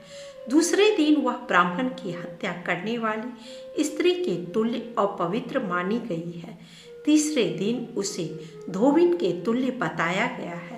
चौथे दिन स्नान करके वह शुद्ध होती है। रसवला स्त्री स्नान, शौच, जल से होने वाली शुद्धि, गाना, रोना, हंसना, यात्रा करना, अंगराग लगाना, उपटन लगाना, दिन में सोना, दातन करना, मन या वाणी के द्वारा भी मैथुन करना तथा देवताओं का पूजन और नमस्कार करना छोड़ दे। पुरुष को भी चाहिए कि वह रसवला स्त्री से स्पर्श और वार्तालाप न करे तथा पूर्ण प्रयत्न करके उसके वस्त्रों का भी संयोग न होने दे। रसवला स्त्री स्नान करने के पश्चात पराये पुरुष की ओर दृष्टि न डाले। सर्वप्रथम वह सूर्य देव का दर्शन करे, उसके बाद अपने अंतःकरण की शुद्धि के लिए ब्रह्मकुर्च, पंचगव्य का अथवा केवल दूध का पान करे। साध्वी स्त्री नियम पूर्वक शास्त्रोक्त विधि के अनुसार जीवन व्यतीत करे। आभूषणों से विभूषित होकर परम पवित्र भाव से स्वामी के प्रिय तथा हित साधन में संलग्न रहे। यदि स्त्री गर्भवती हो तो उसे नीचे लिखे हुए नियमों से रहना चाहिए। वह आत्मरक्षा पूर्वक सुंदर आभूषण धारण करके वास्तु पूजन में तत्पर रहे। उसके मुख पर प्रसन्नता छाई रहे। बुरे आचार विचार की स्त्रियों से बातचीत न करे। सूप की हवा से बचकर रहे। जिसके बच्चे हो कर मर जाते हैं अथवा जो वंध्या हो, ऐसी स्त्री के साथ संसर्ग न करे। गर्भिणी स्त्री दूसरे के घर का भोजन न करे। मन में घृणा पैदा करने वाली कोई वस्तु न देखे। डरावनी कथा न सुने। भारी और अत्यंत गर्म भोजन न करे। पहले का किया हुआ भोजन जब तक अच्छी तरह पच न जाए दोबारा भोजन न करे। इस विधि से रहने पर साध्वी स्त्री उत्तम पुत्र प्राप्त करती है, अन्यथा या तो गर्भ गिर जाता है या उसका निरोध हो जाता है। पतिदेव जब किसी कार्यवश घर के भीतर प्रवेश करे तो पतिव्रता स्त्री अंगराग आदि से युक्त हो शुद्ध हृदय से उनके पास जाए। तरुणी, सुंदरी, पुत्रवती, ज्येष्ठा अथवा कनिष्ठा कोई भी क्यों न हो, परोक्ष में या सामने अपनी किसी सौत की गुणहीन होने पर भी निंदा न करे। मन में राग द्वेष जनित मत्सरता रहने पर भी सौतों को परस्पर एक दूसरी का अप्रिय नहीं करना चाहिए। स्त्री पराये पुरुष के नामों का गान और पराये पुरुष के गुणों का वर्णन न करे। पति से दूर न रहे, सदा अपने स्वामी के समीप ही निवास करे। पतिदेव यदि कोई कथा करते हो तो स्त्री उसे बड़े आदर के साथ सुने। पति बातचीत करते हो तो स्वयं दूसरे से बात न करे। यदि स्वामी बुलाए तो शीघ्र ही उनके पास चले जाए। पतिदेव उत्साहपूर्वक गीत गाते हो तो प्रसन्नचित्त होकर सुने। अपने प्रियतम के नृत्य करते समय उन्हें हर्ष भरे नेत्रों से देखे। पति को शास्त्र आदि में चतुरता, विद्या और कला में प्रवीणता दिखलाते देख पत्नी आनंद में निमग्न हो जाए। पति के समीप उद्वेग और व्यग्रतापूर्ण हृदय लेकर न ठहरे। उनके साथ प्रेम शून्य कलह न करे। स्वामी कलह करने के योग्य नहीं है, ऐसा जानकर स्त्री कभी अपने लिए, अपने भाई के लिए या अपनी सौत के लिए क्रोध में आकर उनसे कलह न करे। फटकारने, निंदा करने और अत्यंत ताड़ना देने के कारण व्यथित होने पर भी पत्नी अपने प्रियतम को भय छोड़कर गले लगाए। स्त्री जोर जोर से विलाप न करे, दूसरे लोगों को न पुकारे और अपने घर से बाहर न भागे। पति से कोई विरक्ति सूचक वचन न कहे। सती स्त्री उत्सव आदि के समय यदि भाई बंधुओं के घर जाना चाहे तो पति की आज्ञा लेकर किसी अध्यक्ष के संरक्षण में रख कर जाए। वहाँ अधिक काल तक निवास न करे, शीघ्र ही अपने घर लौट आए। यदि पति कहीं की यात्रा करते हो तो उस समय मंगल सूचक वचन बोले, न जाइए कहकर पति को न तो रोके और न यात्रा के समय रोए ही।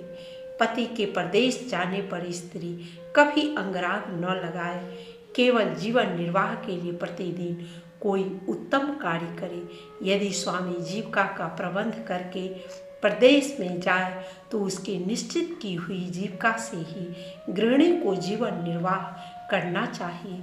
पति के न रहने पर स्त्री सास ससुर के समीप ही शयन करे और किसी के नहीं। वह प्रतिदिन प्रयत्न करके पति के कुशल समाचार का पता लगाती रहे, स्वामी की कुशल जानने के लिए दूत भेजे तथा प्रसिद्ध देवताओं से याचना करे। इस प्रकार जिसके पति प्रदेश गए हो उस पतिव्रता स्त्री को ऐसे ही नियमों का पालन करना चाहिए। सती स्त्री घर के सब कार्य पूर्ण करके शरीर में हल्दी की उपटन लगाए, फिर शुद्ध जल से सब अंगों को धोकर सुंदर श्रृंगार करे। उसके बाद अपने मुख कमल को प्रसन्न करके प्रेतम के समीप जाए। मन, वाणी और शरीर को संयम में रखने वाली नारी ऐसे बर्ताव से इस लोक में उत्तम कीर्ति पाती और परलोक में पति का सायुज्य प्राप्त करती है। देवताओं सहित संपूर्ण लोकों में पति के समान दूसरा कोई देवता नहीं है। जब पति देवता संतुष्ट होते हैं तो इच्छा अनुसार संपूर्ण भोगों की प्राप्ति कराते हैं और कुपित होने पर सब कुछ हर लेते हैं। संतान, नाना प्रकार के भोग, शैया, आसन, अद्भुत वस्त्र, माला, गंध, स्वर्गलोक तथा भांति भांति की कीर्ति ये सब पति से ही प्राप्त होते हैं। इस प्रकार मुनिवर मृग, श्रृंग, धर्म, न्याय, नीति एवं गुणों में सबसे श्रेष्ठ सुभृता आदि चारों पत्नियों के साथ चिरकाल तक अतिरात्र और वाजपेयी आदि यज्ञों का अनुष्ठान करते रहे।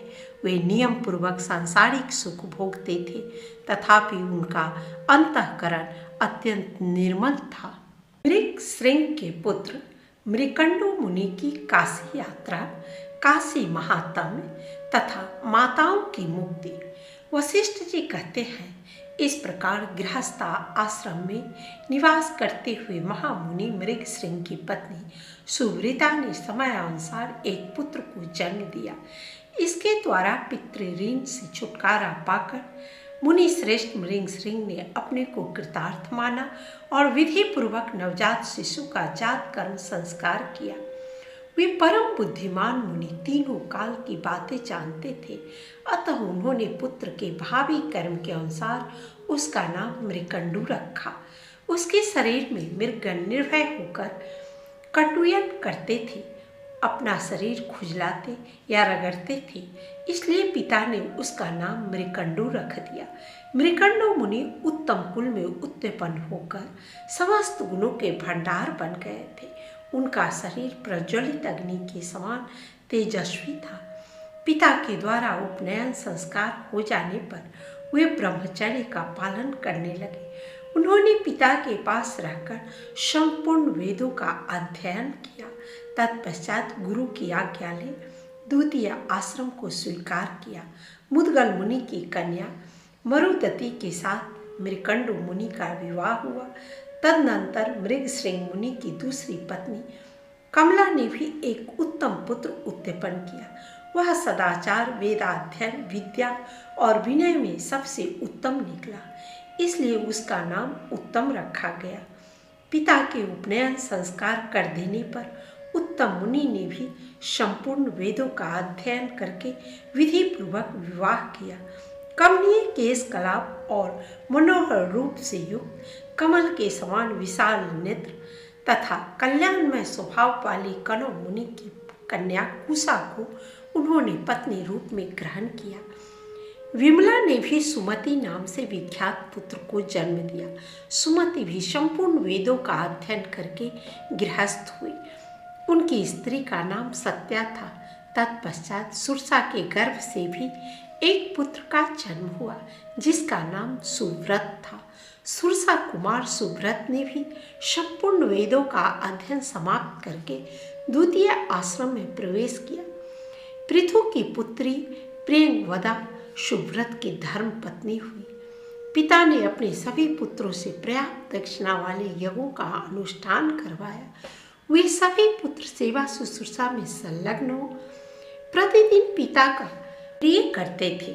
उत्तम लक्षणों वाले पुत्र वधुओं, वेदों के पारगामी कल्याणमय पुत्रों तथा उत्तम गुणों वाली धर्म पत्नियों से सेवित हो मृगश्रृंग मुनि गृहस्थ धर्म का पालन करने लगे।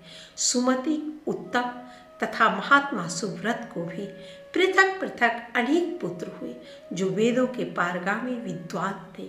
माघ मास आने पर मुनिवर मृगश्रृंग अपनी धर्म पत्नियों, पुत्र वधुओं, पुत्रों तथा पौत्रों के साथ प्रातःकाल स्नान करते थे।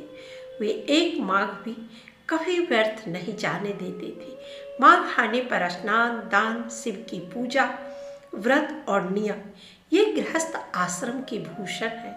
यह सोचकर वे द्विश्रेष्ठ प्रत्येक माघ में प्रातः स्नान किया करते थे। इस प्रकार सांसारिक सुख सौभाग्य का अनुभव करके उन महामुनि ने अपनी धर्मपत्नियों का भार पुत्रों को सौंप दिया और ग्राहपत्य अग्नि को अपने आत्मा में स्थापित कर लिया। फिर पुत्र का मुख देख और अपने शरीर को अत्यंत जराग्रस्त जानकर तपोनिधि मृगश्रृंग ने तपस्या करने के लिए तपोवन को प्रस्थान किया। वहाँ पत्ते चबाने, छोटे छोटे तालाबों में जल पीने, संसार से उद्विग्न होने तथा रेतीली भूमि में निवास करने के कारण वे मृगों के समान धर्म का पालन करने लगे। मृगों के झुंड में चिरकाल तक विचरण करने के पश्चात उन्होंने ब्रह्मलोक प्राप्त कर लिया। वहाँ 4 मुखों वाले ब्रह्मा जी ने उनका अभिनंदन किया। मुनिवर मृगश्रृंग दिव्य सिंहासन पर विराजमान हुए और अपने द्वारा उपार्जित उपमा रहित अक्षय लोकों का सुख भोगने लगे। तदनंतर एक समय प्रलय काल के बाद श्वेत वराह कल्प में वे पुनः ब्रह्मा जी के पुत्र रूप से उत्पन्न हुए। उस समय उनका नाम ऋभु हुआ और उन्होंने निदाघ को कल्याण का उपदेश दिया। शील और सदाचार से संपन्न उनकी चारों पत्नियां पुत्रों के आश्रय में रहकर कुछ दिनों तक कठोर व्रत का पालन करती रही। तत्पश्चात जीवन के अंतिम भाग में बुढ़ापे के कारण उनके बाल सफेद हो गए, उनकी कमर झुक गई, मुंह में एक ही 2 दांत रह गए तथा इंद्रियों की वृत्तियां प्रायः नष्ट हो गई। मुनि श्रेष्ठ मृगकंडों के मरोदति से कोई संतान नहीं हुई। उन्होंने माताओं की वैसी अवस्था देख मन ही मन इस प्रकार विचार किया, मैं माताओं को साथ ले स्त्री सहित भगवान शंकर की राजधानी में जाऊंगा, जहां वे मुमूर्ष पुरुषों के कानों में तारक मंत्र का उपदेश दिया करते हैं। ऐसा निश्चय करके उन्होंने काशीपुरी की ओर प्रस्थान किया। वे मार्ग में काशी की महिमा का इस प्रकार बखान करने लगे। मृगकंडों बोले, जो माता पिता और अपने बंधुओं द्वारा त्याग दिए गए हैं, जिनकी संसार में कहीं भी गति नहीं है, उनके लिए काशीपुरी ही उत्तम गति है। जो जरा अवस्था से ग्रस्त और नाना प्रकार के रोगों से व्याकुल है, जिनके ऊपर दिन रात पग पग पर विपत्तियों का आक्रमण होता है, जो कर्मों के बंधन में आबद्ध और संसार से तिरस्कृत है, जिन्हें राशि राशि पापों ने दबा रखा है, जो दरिद्रता से परास्त, योग से भ्रष्ट तथा तपस्या और दान से वर्जित है, जिनके लिए कहीं भी गति नहीं है, उनके लिए काशीपुरी ही उत्तम गति है। जिन्हें भाई बंधुओं के बीच पग पग पर मान हानि उठानी पड़ती हो, उनको एकमात्र भगवान शिव का आनंद कानन काशीपुरी ही आनंद प्रदान करने वाला है। आनंद कानन काशी में निवास करने वाले दुष्ट पुरुषों को भी भगवान शंकर के अनुग्रह से आनंद जनित सुख की प्राप्ति होती है। काशी में विश्वनाथ रूपी आग की आंच से सारे कर्ममय बीज भून जाते हैं, अतः वह काशी तीर्थ जिनकी कहीं भी गति नहीं है, ऐसे पुरुषों को भी उत्तम गति प्रदान करने वाला है। वहाँ संसार रूपी सर्प से डसे हुए जीवों को अपने दोनों हाथों से पकड़कर भगवान शंकर उनके कानों में तारक ब्रह्म का उपदेश देते हैं। कपिल देव जी के बताए हुए योगानुष्ठान से, सांख्य से तथा व्रतों के द्वारा भी मनुष्यों को जिस गति की प्राप्ति नहीं होती, उसे यह मोक्ष भूमि काशीपुरी अनायास ही प्रदान करती है। यह काशी की प्राप्ति ही योग है, यह काशी की प्राप्ति ही तप है, यह काशी की प्राप्ति ही दान है और यह काशी की प्राप्ति ही शिव की पूजा है। यह काशी की प्राप्ति ही यज्ञ, यह काशी की प्राप्ति ही कर्म, यह काशी की प्राप्ति ही स्वर्ग और यह काशी की प्राप्ति ही सुख है। काशी में निवास करने वाले मनुष्यों के लिए काम, क्रोध, मद, लोभ, अहंकार, मात्सर्य, अज्ञान, कर्म, जड़ता, भय, काल, बुढ़ापा, रजोगुण और विघ्न बाधा क्या चीज है? ये उनका कुछ भी बिगाड़ नहीं सकते। अपनी माताओं का मार्ग जनित कष्ट दूर करने के लिए इस प्रकार की बातें करते हुए मृकंडू मुनि धीरे धीरे चलकर माताओं सहित काशीपुरी में जा पहुँचे। वहाँ उस मुनि ने बिना विलंब किए सबसे पहले मणिकर्णिका के जल में विधि पूर्वक वस्त्र सहित स्नान किया। तत्पश्चात संध्या आदि शुभ कर्मों का अनुष्ठान करके पवित्र हो उन्होंने चंदन और कुश मिश्रित जल से संपूर्ण देवताओं और ऋषियों का तर्पण किया। फिर अमृत के समान स्वादिष्ट पकवान, शक्कर मिली हुई खीर तथा गोरस से संपूर्ण तीर्थ निवासियों को पृथक पृथक तृप्त करके अन्नदान, धान्य दान, गंध, चंदन, कपूर, पान और सुंदर वस्त्र आदि के द्वारा दीनों एवं अनाथों का सत्कार किया। उसके बाद भक्ति पूर्वक ढूंढीराज गणेश के शरीर में घी और सिंदूर का लेप किया और 5 लड्डू चढ़ाकर आत्मीय जनों को विघ्न बाधाओं के आक्रमण से बचाते हुए अंतः क्षेत्र में प्रवेश किया। वहाँ समस्त आवरण देवताओं की यथाशक्ति पूजा की। तदनंतर महामना मृकंडु ने भगवान विश्वनाथ को नमस्कार और उनकी स्तुति करके माताओं के साथ विधि पूर्वक क्षेत्रोपवास किया। विश्वनाथ जी के समीप उन्होंने जाग कर रात बिताई और निर्मल प्रभात होने पर एकाग्रचित हो मणिकर्णिका के जल में स्नान किया। सारा अनुष्ठान पूरा करके नियमों का पालन करते हुए पवित्र हो वेद वेदांगों के पारगामी महात्मा ब्राह्मणों के साथ अपने नाम से एक शिवलिंग की स्थापना की, जो सब प्रकार की सिद्धियों को देने वाला है। उनकी चारों माताओं ने भी अपने अपने नाम से एक एक शिवलिंग स्थापित किया। वे सभी लिंग दर्शन मात्र से मुक्ति प्रदान करने वाले हैं। ढूंढीराज गणेश के आगे मृकंड विश्वर शिव का दर्शन करने से संपूर्ण कार्य सिद्ध होते हैं और काशी का निवास भी सफल होता है। उस शिवलिंग के आगे सुब्रता द्वारा स्थापित वृत्तेश्वर नामक शिवलिंग है। उसके दर्शन से मनुष्य कभी विघ्न बाधाओं से आक्रांत नहीं होता तथा वह सदाचारी होता है। सुब्रतेश्वर से पूरब दिशा की ओर कमला द्वारा स्थापित उत्तम शिवलिंग है, जिसके दर्शन मात्र से मनुष्य संपूर्ण कामनाओं को प्राप्त कर लेता है। ढूंढीराज गणेश की देहली के पास विमला द्वारा स्थापित विमलेश्वर का स्थान है। उस लिंग के दर्शन से निर्मल ज्ञान की प्राप्ति होती है। विमलेश्वर से ईशान कोण में सुरसा द्वारा स्थापित सुरसेश्वर नामक शिवलिंग है। उसके दर्शन से मनुष्य देवताओं का साम्राज्य प्राप्त करके काशी में आकर मुक्त होगा। मणिकर्णिका से पश्चिम मरुद्वती द्वारा पूजित शिवलिंग है, जिसके दर्शन मात्र से मनुष्य फिर जन्म नहीं लेता। इस प्रकार शिवलिंगों की स्थापना करके वे सब लोग 1 वर्ष तक काशी में ठहरे रहे। बारंबार उस विचित्र एवं पवित्र क्षेत्र का दर्शन करने से उन्हें तृप्ति नहीं होती थी। मृकंडु मुनि 1 वर्ष तक प्रतिदिन तीर्थ यात्रा करते रहे, किंतु वहाँ के संपूर्ण तीर्थों का पार न पा सके, क्योंकि काशीपुरी में पग पग पर तीर्थ है।